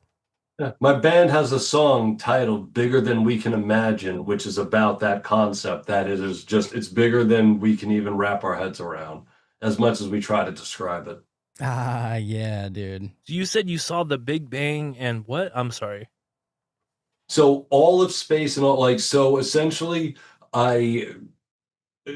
the magician who gave me the 5-MeO said, surrender and don't forget to breathe. Mhm. And I took in a big hit and I exhaled. And as I exhaled, the smoke just essentially tore reality away. And I just saw just the big, but like just all of space and time and reality, everything just explode in that moment and create that soup that I was talking about, that Oh, all of reality is. And like, it's not just like if for Earthbound, it's not just Milky Way galaxy bound, it's the whole thing. It's the everything. whole thing. Um, Wow. and yeah, I just got to, and now it's like I can sort of see it, like, because I have that memory, but I can't actually produce fully the memory because I'm in my meat brain. Of course. Of And course. you gotta put the meat brain aside if you Right. want to see this stuff, because See, you're at the not. very moment that the smoke tore everything in half and then showed me that, I would be like, I did too much. Like in those 2 I fucked seconds up. of while I'm still kind of me, I'd be like, oh shit. No, What that's I the mean? point. That's the point. Like I Right. wanted, this was, so I was sort of, it's weird. I was sort of dabbling with atheism. Mm. I don't know that I was ever fully an atheist, but I did get to a point where with mushrooms, I'm like, oh, like, am I just talking to myself? Is that with it? Like, am I truly just making this all up? Mhm. And 5-MeO DMT was my last ditch effort. I'm like, okay, like, if I can't find that there is something real with this, because this is the end all be all. I mean, with most people in my field, like, we don't even call it a psychedelic because it's beyond that. I mean, it's the God molecule. That's what it really is.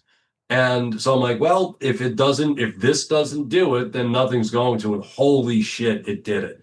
Like, wow, did it do it? Like, I can't be an atheist. It would it would be like somebody trying to convince me that this isn't like a mason jar with like a quarter amount of water in it. I was like, no, like it cleared that. It's obviously what it is. Yeah, Right. it's obviously what it is.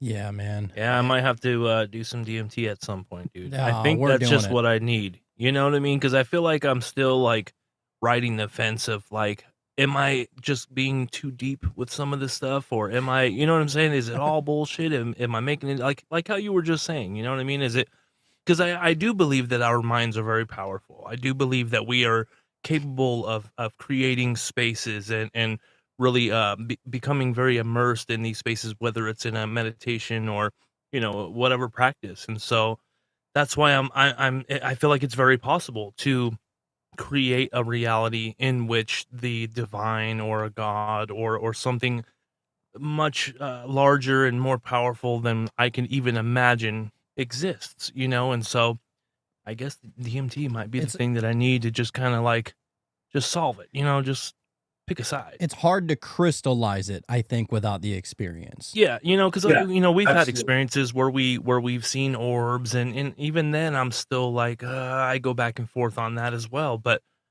lately I haven't seen any like at all, like in probably a couple months now, and so maybe if I have some DMT and then all of the other stuff just says okay, now, so you're going to be able to experience everything. What do you think is going on with all that orb stuff? Like, surely you've seen like videos, or maybe you experienced it yourself, but like, what do you think is actually going on? That I don't know. In fact, I was just in Tupelo, Mississippi, filming a documentary about alchemists doing DMT. It's an area of study my good friend and colleague Petey Newman is wrapped up with, and he told me, he's like, look, like, I don't know if like by orbs you mean like UFOs or anything like that, but he's like, dude, they fly over his house every night. Like, and I'm like, for real? He's like, yeah, look, like every single night I went out, I was there 4 nights. Every night I saw like several UFOs. Like they're all over the place. I have no idea what they are, but they were clearly there, and anybody that would go there, did you just look up, you'll see them. Like it's not like you don't need a telescope or anything. Like they're fucking up there, and they are moving in ways that you just they just fucking find, then stop on a dime and then slowly start to float up. We don't have anything that can do that. It's insane. Yeah. And man, it feels like a spiritual experience when you're seeing it. And maybe that's just how our minds work. The unexplainable, the unknown is always going to be somewhat of a spiritual experience. What do you think? Of course. But there's also, I think there's a part of it where like we've also been socialized to believe that if we have these experiences, we're either mistaken or we're crazy. Mm. And that goes back to the whole thing of like, well, if that's how you're going to frame it, then you're never going to discover anything with it or through it. Like that's never going to happen. And it's me looking up at the sky on no psychedelics, not on anything, like not even on fucking beer, for Christ's sake. Just looking up and seeing those goddamn orbs, like, and they're like very far up there, and there's a bunch of them, and you see them all flying around. It is like, what the fuck? Like, they're not satellites. They're not like, you can tell when it's a satellite. Yeah. That's not what these are. So I don't know what they are. It's weird. I have this bias against orbs because when I first heard of them, I didn't really trust the lady that was telling me about them. So I've sort of always had a bias about them. But again, looking up and I was seeing them, like, dude, I don't know what they are, but they exist. We're kind of all in the same boat when it comes to that then. It's like we know they're there. We've also all experienced it, but we don't really know what to do with it or what to call it or why it's there. Yeah. Yeah, dude. We actually, speaking of orbs, we just had a conversation with a gentleman last night who won. I don't know if you ever seen or heard of this, but it's the Psi games, like PSI games, about people who are able to essentially use their psychic abilities. I'm familiar with Psi. I know what you're talking about. So they had like the Olympic Psi games last year, and he got first place. And so he's talking. I didn't know that, dude. Fucking crazy! It's awesome. It's the first time they ever did it. So he's the inaugural champion. So it's pretty one for the record books. Hell yeah. But do you think that through the use of psychedelics or through the use of ritual and everything that you kind of work with, do you think that your psychic abilities have, gotten better or worse? Or do you feel more connected to this reality to where maybe you can influence things just with your thoughts or your energy? I will say this. The only thing that I'll say absolutely has been dream divination with Amanita muscaria. I've had a few dream divination Amanita muscaria experiences that cannot be explained like any other way, that are just like too almost impossible to, like, this past summer, I lost my business, I lost my community, I lost my livelihood. I had the mob come after me. Fucking the night before it happened, I had a dream about it. So much so that I pulled out my phone and for the first time in my life recorded. Finally journaled it. my dream, and then texted a friend of mine who was in the dream and said, yo, this just happened last night. I need you to keep a lookout for this, that, and the other thing. Wow. And it would take a very long time for me to unpack all of this, but it was just, that was the craziest dream divination I've ever had. And other things have happened as well. I had a really good one with a sort of a academic rival of mine where he kind of was just being awful towards me and just really not playing fair. And I had a dream of an Amanita. It was an Amanita flying dream where I was just flying over him. And it wasn't the next day, but it was like 2 days later. I found out he got his comeuppance in a way that just made me feel fucking great. I'm not gonna lie. But those are the kinds of things, like, in answer to your question, like, as far as, I wouldn't call myself particularly psychic at all. I have had, the first time I ever did acid, I had a crazy psychic experience with a friend of mine who we were literally reading each other's thoughts. Like, we could see the word in each other's mind. It was insane. Whoa. Yeah. That was when I was 19. I've never had anything like that ever happen again. I mean, I've had cool things like spirits and things like coming in that like other people also saw, and like, so, okay, and one example, I write about this in my last book. It's like the one sort of woo-woo experience that I write about in this book, because my publisher is like this major atheist anyways. Whatever. So a few times ago when I did ayahuasca, I was with my friend Morgan, who, when I was reading that thing, I said I was in my friend. We weren't in her living room. We were in this other place.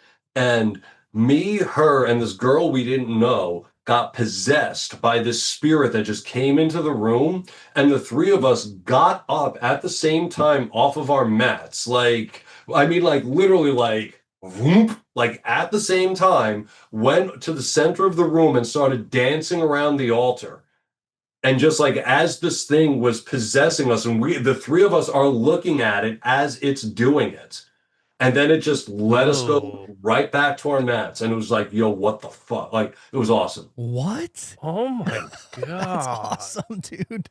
Yeah. And everybody else with you was like, yeah, did that just happen? Or like, yeah, dude, that's the thing. Everybody, like, there were like, I don't know, like 15, 16 other people in the room. Like, it was a big ayahuasca circle, which I personally don't really, it's not my favorite kind of setting. Right. But there were a lot of witnesses.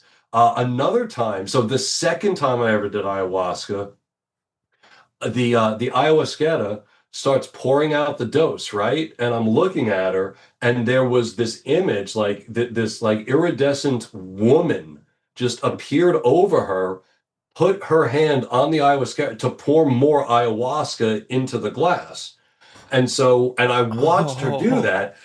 I take that, and anyway, so I have a great experience. Afterward, we're smoking mapacha on my back porch, and the ayahuasquera says to me, it's like, by the way, like, she said, with that second dose, I was worried that I might have given you too much. She's like, but you don't understand. She's like, this hand came on top of me and I was like, I saw that hand. You did. I'm like, I swear. I'm like, there was a woman. She's like, there was, right? I'm like, yeah. I'm like, she was right over you. And when you stopped, she pushed your hand up, but she's like, yeah. Oh 100%. My, that gave me chills. Wow. Dude. Yeah, same. That's incredible. Stuff like that, dude. Whenever I hear someone experience something like that, obviously I believe what you're saying. Because I don't now think you're bullshitting, because right? Now so that was a real. It's not subjective anymore. Right. No, exactly. It's not subjective. Like, we both experienced that. Yeah. When my friend Morgan and that person, I don't even know what that young lady's name was. Like, we didn't plan any of it. Like, we just started dancing around and we could all see it. Like, I've watched an ayahuasquero. This is kind of funny. Suck an evil spirit out of somebody's nose with his nose and then fart it out his ass, and we all watched it happen. Like, There were many witnesses to this. There were many Oh my witnesses God. to that most sacred fart. It's a hell of a technique, I will say. Right? Oh You my know, you do God. kind of feel like you're releasing a demon every time you rip one, so maybe there's something to it. Not me. I'm releasing angels, baby. Smelly little man. angels. All right. So, man, this has been so much fun, and I have so many more questions, but I don't know how much. Are you in a hurry to get out of here? I got a little more. I mean, it's up to you. Like I said, I would let it flow. If you want to let it flow, we'll let it flow. If you got to go, you got to go. Perfect. All right. So, okay.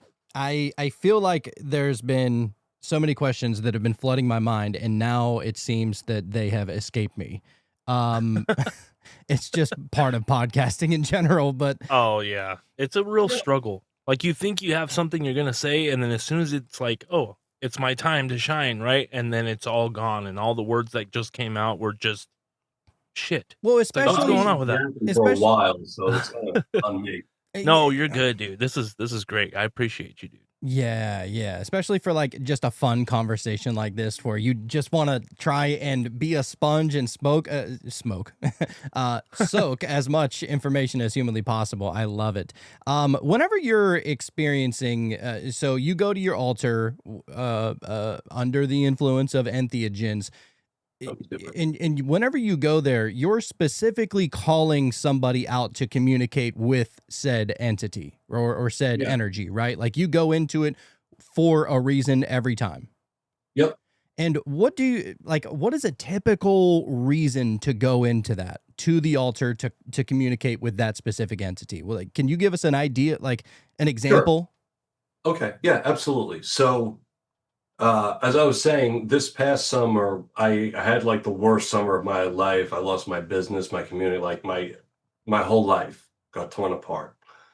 A week after that happened, I had 3 nights of ayahuasca. And what it looked like for me was I needed to now find out what the hell I was going to be doing with the rest of my life and how I was ever going to move forward, because again, just all of a sudden my whole life was just taken away from me. And so it was 3 nights, and the first night I did my lesser mystery to the goddess Circe, and then later that night I did the greater mystery, which is when I actually take the sacred medicine, and I asked for her secret sacred word, which in this case turned out to be the word forgiveness. Now, what I felt like at the time, and I didn't realize that I was wrong about this, was she was telling me that I needed to forgive the person who essentially ruined my life, or at least tried to. Turns out he didn't at all. But I was wrong about that. What Circe was actually saying was that you need to forgive yourself, because everybody makes mistakes, and like what's going on right now isn't actually justified at all. So we're not going to help you out unless you learn how to forgive yourself. Next night was with Hecate, and same thing. I do the lesser mystery beforehand. Then the greater mystery is actually taking the ayahuasca. And in this case, I've never been comfortable in my body, like ever in my whole life. And Hecate was like, I kept trying to find her in the mystical realm. And what she was doing was she was testing me. She's like, no, I don't want to find you. I want you to find me within your body. She's like, I need you to actually start to like the body that you're in, or I can't help you. I can't do anything for you. And so I ended up doing this really insane like dance to like the percussion. I don't know, it was awesome. And sort of just fell into my body for the first time in my life. And then the third night was with Gaia, and essentially this was just healing the parts of myself where I had gone wrong, because in order to grow, you do have to acknowledge where you messed up. You have to be able to see your role when everything goes wrong, right? Yep. You know, so it was, I was with Gaia, and this is when I had mentioned earlier, she appeared as just light. it was just light, and I was standing next to her, and she and I were together, sort of like this, holding this little baby that was essentially all of my traumas and fuck ups and gunk and shit, those parts of me, the shadow side, those parts of us that we reject. And we were just sitting there holding it, cradling it, and giving it so much love. And in that moment, it's like, okay, I am forgiving. I have to forgive. This is what Circe said. The sacred word is forgiveness. I have to forgive this little child because it doesn't understand all of the shit that it is, like that's been put on top of it. Um, Hecate has now from night 2 given me that choice, and Gaia tonight, night 3, is allowing me to see that consciousness. And as I focused in on that little child of just shit and gunk and trauma and forgiving it, which would be forgiving myself, choosing that path, which was choosing the path for myself, and seeing that consciousness that was those parts of myself that aren't the best. Anyway, in that moment, the Archangel Michael came up behind us, Guy and I, and just wrapped its wings around us. And I was just in this cocoon of angel wings, just forgiving this little baby of my traumas. Wow. Oh my God. That's like transcendent shadow work is Well, essentially. that's what you asked, right? Wasn't that your question? How does it work? No, that's great. Absolutely. I love it. Man. That's a kind of forgiveness that you don't take back. That's like sealed the deal, Yeah. There was Wow. this other part, was actually the first time I ever met Gaia and realized that Gaia was ayahuasca incarnate. This was cool. She had asked me, like, why did I have these just negative feelings about myself? And I went and inside my body and I showed her, I'm like, well, look at my heart. It's disgusting. And looking at it, there was just like this like gunk and mud that looked like it was like over this rock kind of thing. And she's like, no, she's like, that's not your heart at all. And she went over and she wiped it away, and there was just this glass, and underneath the glass there was this pristine heart. And she's like, that's not your heart. She said, that's the protective layer I put over your heart to shield you from the evil of the world. It's like it just gets dirty sometimes. We got to clean it off. Oh my God, that is so awesome and so meaningful, all of this. I feel like, especially in this day and age with social media and everybody's comparing themselves to everybody else, and a lot of people are very, very materialistic, and they think that they find a lot of meaning in the materialistic items until they're able to grasp them, and then it's like, well, what's the next materialistic item that can make me feel, like I'm longing for something? But this is the root, man. So I'm happy that you said that. That is great. One last question I have for you. Sure. It's a very easy question. I think that you'll have a easy time answering it. What is the meaning of life? That's all. Be happy and useful. Be happy and useful. Beautiful. I love it. Man. Yeah, dude. That sounds about right. That goes with pretty much what everybody else says. That even the religious organizations and everything else. Just be of use and help. And yeah, I love that, man. That's great. You'll find that they feed each other too. The more useful you are, the happier you are. The happier you are, the more useful you're going to want to be. And it's just a beautiful cycle of camaraderie and friendship and just trying to make the world a better place. Mm-hmm. The more energy to go around. Yeah. I love it. Yeah, just being of service. Well, look, every single episode, we always do a tarot reading at the end of the show. And usually in a weird way, it encompasses the energy of the show in one way or another. That's why we do it at the end, because we're just charging it up this whole time, right? We got 2 cards today. Usually we just do one, just to make it simple or whatever. But I just decided to do 2 of them. And the first one, we got the 3 of Wands. All right. The 3 of Wands. Are you familiar with tarot? A little bit, yes. Okay, we're the same, so we like to read from our handy-dandy descriptive guide here. Excellent. The 3 of Wands. Adventure lies ahead of you. As you expand into a new role or identity, you have plenty of support. Filled with ambition and excitement, you're ready to expand into the next phase of your adventure in the Three of Wands card. The man depicted in this card has his back turned, which means that as the viewer, you see what he sees. He stands between two wands planted in the ground while he holds the third one for support. He gazes out towards ships on the water, indicating the expansive nature of his dealings and suggesting that he works well with a team. The support of others allows him to conserve his energy without burning out and positions him to direct his considerable prowess towards big picture tasks. And so the upright key meaning for it would be expansion and growth. It's kind of funny. We were saying about how expansive everything is, and pretty cool to have the support too. Excellent. And what was the other card? The other card, we got the world.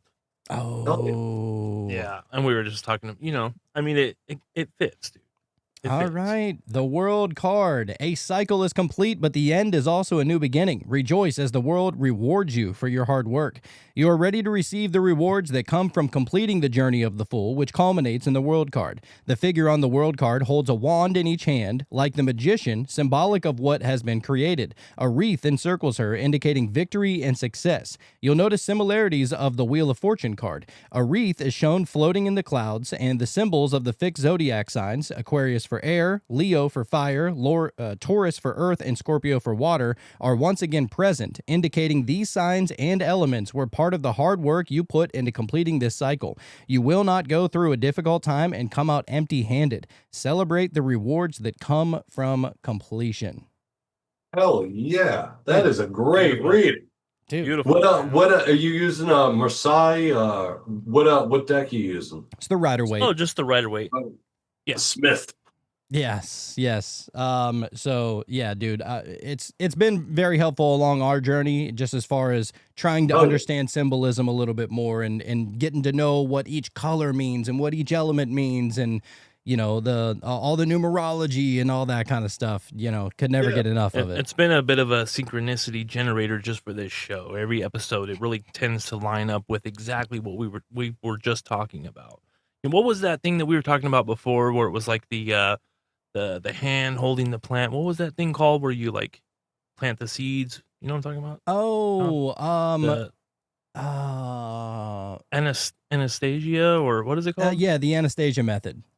Yeah. So anyways, it was this whole thing about planting a seed, and anyways, the card that we got for that was this hand holding. It was the deck itself was slightly different, but it was basically the Rider-Waite, but and it was a hand with stars in it holding a plant. And it was just like how there was no other card that could have worked out so perfectly, And so I don't know. That's just one of those things that tends to happen, man. Like wherever your mind goes, wherever the energy goes, like it just all syncs up and shows you. It's super synchronistic.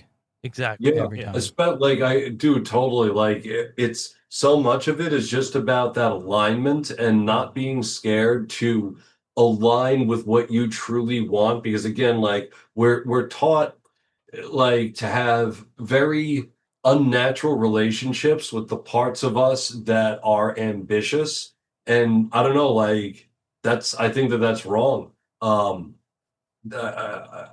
think we're here to create, and there's nothing more exciting than being able to live off of your creations. I mean, at that point, you are just in alignment with the universe. So, I don't know. I think people need to, I hope people take that to heart and, go out and live your dreams and fuck yeah. You know what? Just one last thing. Whenever I asked you what the meaning of life is, and you said be happy and basically be of service and be useful, right? And I almost wonder that it seems like the call them guides or angels or whatever is on the other side of the veil. It seems like they're here to do exactly that for us as well. I would say so. At least the ones that I meet are. I don't deny that in hyperspace there are definitely some trickster demons or entities. I'm still trying to figure out, because I don't meet them often, because I always do like protective spells and stuff, but I'm going to be doing like a specifically demonic like mushroom ritual, like to invoke the devil, because I've never, like, I feel like in order to understand the worst parts of the self, that would come up in like the Satan of your Hmm. own soul, you know, The energy like of those, whatever that is. yeah, whatever that may be. So, Yeah. um, anyway, I forgot where I was going with that. But yeah, Calling on the adversary. what's that? Just calling on the adversary Yeah, over you want to there. call it. Yeah, sometimes, you know what? There's a lot of wisdom in Job. Hmm. No, I mean, I'll tell you what, you know, we try to get real philosophical and wondrous about this kind of stuff. And I just from my experience with other people's stories, talking about demons and the devil and, you know, you reading the Bible and you hear those stories and everything, it seems like, yeah, the devil and demons might be scary and they're out to just fuck you up or whatever. But it seems like that has to exist in order to push you in the correct direction. You know what I'm saying? Like without all of that, you wouldn't know necessarily what the bad side and the downside and Of the course. and all of the horrible things about you represent. Yeah, I couldn't agree more, man. You have to be in touch with those parts of you that are capable of actually like causing destruction in the world because it's as humans we have to learn how to deal with that and control that. And as the saying goes, mightier is the person that can control their anger than one that can destroy a city with it. Hmm. And I think that these days, a little too much people, I don't know, are letting their anger get a little bit the best of them. Hmm. Um, and I'm not perfect. I've certainly fallen into that category, but I'm at least recognizing it and trying, you know? And sometimes you bring it up with people and they just think you're nuts. And it's like, what? Because I'm trying to be a better person. Why does that make me nuts? You It's know? demonic, dude. It's demonic. That's Yeah, all it right, is, of you know? course. At the end of But the day, it's all part of the same soup, you know? Yeah, dude. well, but it's about being in touch with the ego. I guess that's what I was trying to get to. Is just that like that demonic side again. It's like just like the goddesses and all that. It's coming down you, coming up. The demons and the devils. It's the same thing. So there's a part of you that's playing a role in it. And Hmm. until you actually do this and you meet them, Yeah. you know, well, at least I'm going to find out. I was about to say, you know, it'll be difficult to understand it, but you know what? It might be a total bust. You know, I might do the spell wrong. I've done spells and they've gone wrong. You know, Well, that's how we're I know, like interested to your to point, that's how I know when they go right because they go wrong. absolutely, yeah. Let us know. Maybe we'll have you back on at some point. We would love to have you back on, of course. This was an amazing conversation, and let us know what happens with that because I'm kind of curious. Sure, Yeah. I mean, I'll probably be posting it on Instagram when I do it. I'll be waiting for it'll be a few months. I'm still integrating from a different ayahuasca experience from not too long ago. So I like to have the integration period and then Yeah, you'll definitely hear about it. for sure, dude. Awesome, man. Well, thank you so much for coming and hang out with us. This was an absolute pleasure. You have a wealth of knowledge and experience that only we're here to just be the sponge. That's it. So we appreciate you sharing your knowledge and your experiences with us. And like Sean said, yeah, we would love to have you on again someday. Sure. Yeah. If you could you let we call our listeners the initiates? Could you let the initiates know where they can find you and all your good work, sir? Sure. Hello, initiates. You can find me on Instagram at Tom.Hatsis. Uh, I have a Substack as well, which if you just search Tom.Hatsis or Thomas.Hatsis on Substack, and I have a YouTube page. I'm a channel, I guess you say, and I just started doing that, so there's not too much there, but I have a few like podcast things up where it's just me rambling about shit. Um, and it's way more culture focused, but it's going to be getting more psychedelic and culture and magic and culture focused. And that again, if you just go to YouTube and put Tom.Hatsis, I don't have a name for the thing yet, for my show yet. So if you think of something, let me know. Absolutely, Perfect. dude. I could listen to you talk all day, dude. So if you start a podcast or whatever, I would listen to it, Hell like yeah. for Yeah, sure. So I got a few episodes up. Yeah. all right, man. All right. Well, look, if Tom.Hatsis came here and he taught you anything, it's that you don't know what you don't know. So don't just get weird. Stay weird.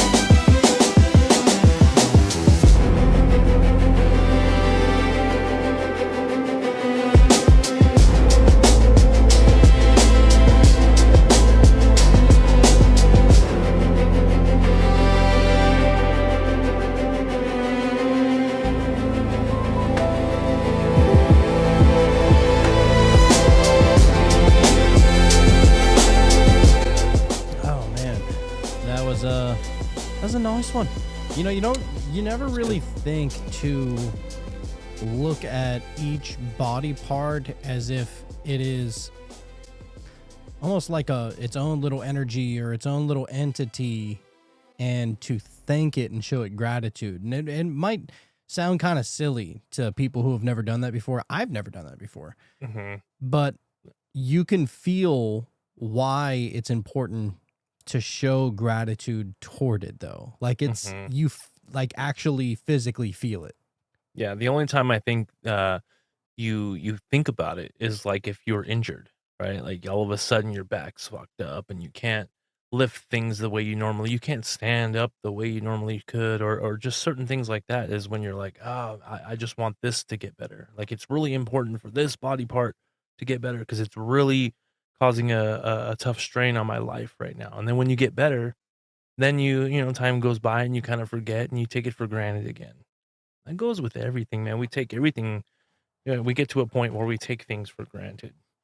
So, and I know that, saying be grateful, the gratefulness and all of this, it sounds cheesy or whatever, but I think it's super important, dude.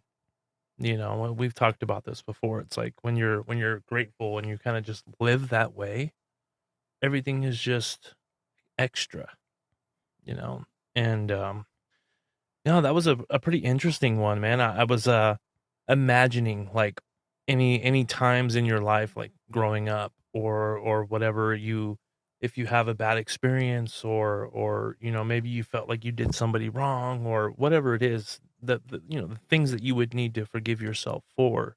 It's almost like wherever you were in that point in time, it kind of just got trapped there, almost like an echo of space time, and it's just stuck there. But it's a version of you, but not all of you, So I feel like, and just to play around with it, I was just visualizing that and kind of like allowing those parts of myself to be free, and not be trapped in that moment or in that time of anger or feeling upset or feeling let down or any moment like that, just kind of release that.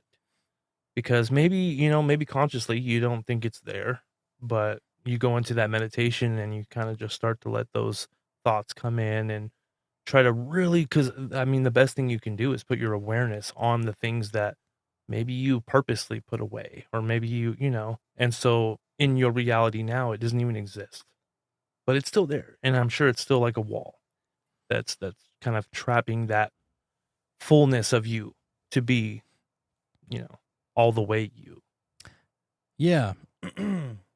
Yeah, it's what's interesting is that people who believe that only the physical world exists, whether they're atheist or religious or whatever you are. I mean, there are people who consider themselves spiritual that think that, well, we only experience the physical and all that other stuff is happening. That's the spiritual stuff, but this is the physical realm, so only physical things happen here. Mhm. And it's easy to think that. Like, that's the easiest thing to believe because it's the most obvious, right? Mhm. Like, I can touch this desk, I know it's here, therefore it is real. But Mhm. like, man, whenever you're going through all the individual body parts and, bring focus there, I don't even know how to explain it, but I feel energy going there. Mhm. You know what I'm like? Yeah, no, it's something that's probably always happening. That feeling, that tingling, that whatever it is that you feel when you put your awareness there is always happening. And that's very comparable to a lot of the mystical things and spiritual things that we would notice on psychedelics or whatever, because it's always happening, but we Mhm. just so happen to be putting our attention on it in that moment in time. And if you can bring that awareness there and feel the energy that is going there, Mhm. and then add on top of that the feeling of gratitude that is being funneled into that energy that you're focusing to that point, you could see how one might heal themselves. That's exactly what I was hoping that's where you were gonna go. Yeah, absolutely. Yeah, Yeah. for sure. Like all the cells in that part of your body are just like happy, like, oh, you know what I mean? There's attention on us. Like everything. What is that experiment where the double slit experiment, where awareness or the observer has some sort of impact. And so you, the observer, is observing that part. And maybe this is like out there, and maybe it's not real at all. I don't know, but it sounds cool to me. Like if you put your awareness on a part of your body that needs healing and just like full intention, just put all of that healing energy into that part of your body. I feel like there was one time where that happened here on this podcast. I was having a really tough time with one of my toe. It was my big toe. It was just hurting really bad. And I remembered we were doing something like that, and there was this weird hum, and I felt like all of a sudden there was like almost like a bubbling type of sensation in my toe, and the next day it was feeling better. Like dramatically better, not just a little bit. And so I don't know, maybe that was a coincidence, but I who's don't to think say, there is dude? such a thing, dude. I think you are literally guiding energy, and Mm, depending upon what energy you are putting into that soup of energy, mhm, that's maybe how it interacts with it. So if you are saying, "Oh, my fucking knees, they're just giving now. cursing I them. fucking hate them. What I just wish I just want to rip these things off." You know what I Right. mean? Like, and you're just constantly not only saying it, but you're feeling it, and you're allowing that energy to encompass you, and maybe you're even imagining it. And Mhm, yeah, I would imagine they probably don't get any better than that. But conversely, you say about how much gratitude you had towards it, and it sends a little energy in the same way. mhm, And it's not even just about your body, dude. Like, I think that when people pray, I'm not going to go into the specifics of it, but like, I think that whenever people pray, let's say, my daughter is going to take a test, I don't know, tomorrow, right? mhm. And I'm like, God, please give her the patience and the trust in herself, and let her know that she is capable of getting an A on this. Do I literally believe that God is going to do that? I don't know. Maybe. But I think that the energy that I just put out is being received somewhere. Mhm. Yeah. Even if it's just the energy that you're putting into a potential reality. Let's just say that, dude. I feel like that alone is a lot bigger than you would believe, dude. Like if you really believe in something that you want to accomplish, like you believe like there's no matter what happens, I'm going to accomplish this because this is like my ultimate goal. This is what I have to do this. I know deep down in my heart that this is what I want to accomplish, and I'm gonna do everything possible. And then you're also like visualizing it, and because of course you would be. How could you not visualize what that would look like? It's all just this. It's all one thing, And so you putting your awareness on a potential reality that you would want to see, then I just feel like it has to happen. I mean, within reason, obviously, Maybe. Maybe within reason. maybe not. I mean, it was definitely not within reason whenever that fucking wizard went out in the desert and pulled the moon closer. You know, Mm, that's yeah, illogical. that goes against all logic. Yeah, yeah. So I think that the only thing that is unreasonable is the boundaries in your own mind, really. Mhm. Yeah. Because there's a way. What was his name? Joe Dispenza healed his back through meditation, bro. Mhm. Like, put the pieces back to where they needed to Oh, go for through sure, dude. focus and energy and Mhm. contemplation. My, uh, whatever, my nose and everything was all because I was sick for like month. I feel like I was sick for like a month and a half. I couldn't breathe out of my nose. We did that mind control shit, and I was like really trying to work on that. And like I've even thought about it after the fact and trying to heal that and like touching my fingers together and really just trying to. I want this to be better because it was starting to kind of concern me, something like that. Dude, it's like a lot better right now. Like tonight, I mean, for the last 2 days, it's been a little bit better. And I feel like I can talk a little bit more normally, and so like, coincidence? I don't know. I think it probably presents itself as a coincidence. Right. Yeah. For some reason, it's like hard to believe some of these things. So you just to play it safe, as if you have to play it safe by just saying, oh, it's a coincidence, instead of just being like, oh, I think I might have helped that along just a little bit, Yeah, definitely push it in that right way. You know what I think helps probably more than anything else, at least from what I was kind of experimenting around in that meditation is that whenever I'm going to say a little story and then it'll connect. Whenever I was younger, I mean, I have a brother and a sister. We're all relatively close to the same age. My sister's a year and a half younger than me. My brother is 4 years younger than me. I'm the oldest.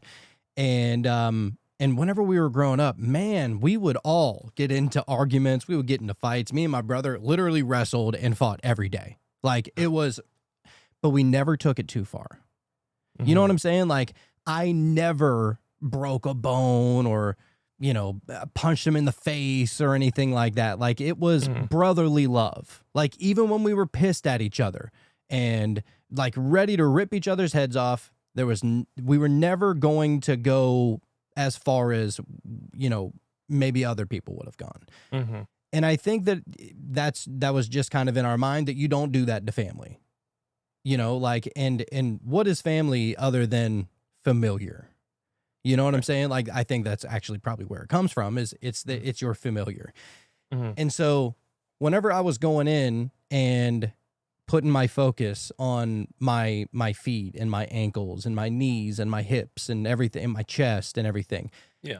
I went about it as if I was familiar with doing that, and I think that people put a little bit of separation in between them and things that are seemingly unknown. But if it's all one giant thing and there is no separation, then at some level, probably at all levels, but at some level to our ability to comprehend, it's relatable. It's, it's familiar. And I think that if you go in with that faith that it is familiar, and instead of putting a little distance in between, look at it like it's familiar, I think that's where the fucking healing is at, dude. Like, Absolutely. It is that level of familiar that, like, who knows what we were before we incarnated? Maybe we were existing as other people or aliens or planets or stars or whatever, but surely there was an in-between period where we were just energy. And I think as energy, we were able to go around and probably experience a lot of different things. And some of those things are, I mean, I don't know. I like to boil it all down to a singularity point. And if everything is one singularity point, then there is nothing that is unfamiliar. Right. Yeah. Well, it's no coincidence that when somebody tries psychedelics and they blast off into outer space, like, why is that? That seems to be one of those common things that people would experience. And it's, I don't know. I feel like there's no coincidence there. It's like you are the universe. Yes. And it's almost like when you get outside of what you think is you, right? You're so just comfortable with being this body, and then you get out of your own way and you take down those walls and the ego and everything else, and you're just the universe. And so I think that's where we come from. We just come from we were just the universe, and now we're this right now for this short amount of time. Yeah. Until we're not. Yeah. And then we're back to that again. But you may as well be familiar with it. And because I think, just going back to that, like, I think that anytime I think there's a lot of division in the world, obviously. Like it's not hard to find the division in the world. Whatever it is, political, religious, difference of opinion on anything, right? Mm-hmm. But I think that if we were able to find anything that we could be familiar with, even to a stranger. Oh, you got up in the morning and I don't know, took a piss. Mm-hmm. Hey, I did that this morning. Yeah, you I know, did like that too. something so You similar. also like flying in your dreams. I know it. Who I just doesn't? know it. Right. Who doesn't? You know? Yeah. It's that level of familiarity that ultimately brings you closer. Mm-hmm. And isn't that the point of all of it? Like the point of think so. everything is just to get closer and more intertwined and not divided. And I think that that's happening probably on a microcosmic scale as well as a macrocosmic scale. Mm-hmm. Absolutely. I think we just give in. We give in to certain things. We choose sides. We create our own divisions. I feel like we allow the divisions. And it's like most people are just wanting a decent life. They want to love their family. They want their kids to go to school and come home safe. They want to make sure that everyone's got something to eat in the house. And you know what I'm saying? Most people would see someone on the side of the road and go, "Oh, fuck, that sucks. I've been there before. I wish I can get over, but there's traffic and I can't go and help." Like, I feel like most people are kind of on the same wavelength, on that same level. But then there's just all these different things that their attachments and things that they've kind of acquired depending on where they spawned into this world. And they're bought into it so hard, dude, that it's like, if It'll I'm grab not you. that, then what am I? If I'm not the team that I like, or if I'm not the cell phone that I prefer over Apple or Android, or oh, I don't like that band because they're probably demonic, or there's just so many different things that people like to just nitpick, and I don't know, if you don't like what I like, then we can't hang out. And it's like, I don't know. Maybe I'm getting too far into the weeds here, but it's just, yeah, I know what you're saying, dude. That's the thing. That's the one thing I feel like needs to be figured out. But it's just, it seems impossible. Like, I can't figure out a single thing that I can say or do to get people to just be like, "Oh, yeah, we're all just here on this planet at the same time." Like, like, I don't By God's grace. know. Yeah. Yeah. Yeah. Yeah, I don't know, dude. I don't know. Maybe someday people will figure it out. It's kind of like Nigel Perryman said, the most evil thing that you can tell yourself, the one word. You remember when he said this? Yes. Is they. Mm-hmm. Yeah. The enemy with no face. Yep. How much of that is perpetuated by your own thoughts? There is no theyness in oneness. Right. Right. Yeah. It can't happen. I like that. Yeah. Anyhow, all right. Yeah, I do have one more thing I wanted to say. I don't know how many people listen beyond here, so I probably should have said it at first, but I'll just run it by you in case nobody's listening. Whatever. All right. Yeah. I think what I'm gonna do is I'm not sure which day I want to do it, but I want to pick one day a week where it'll just be me behind the mic and I'm reading a book, and it'll be a meta book club.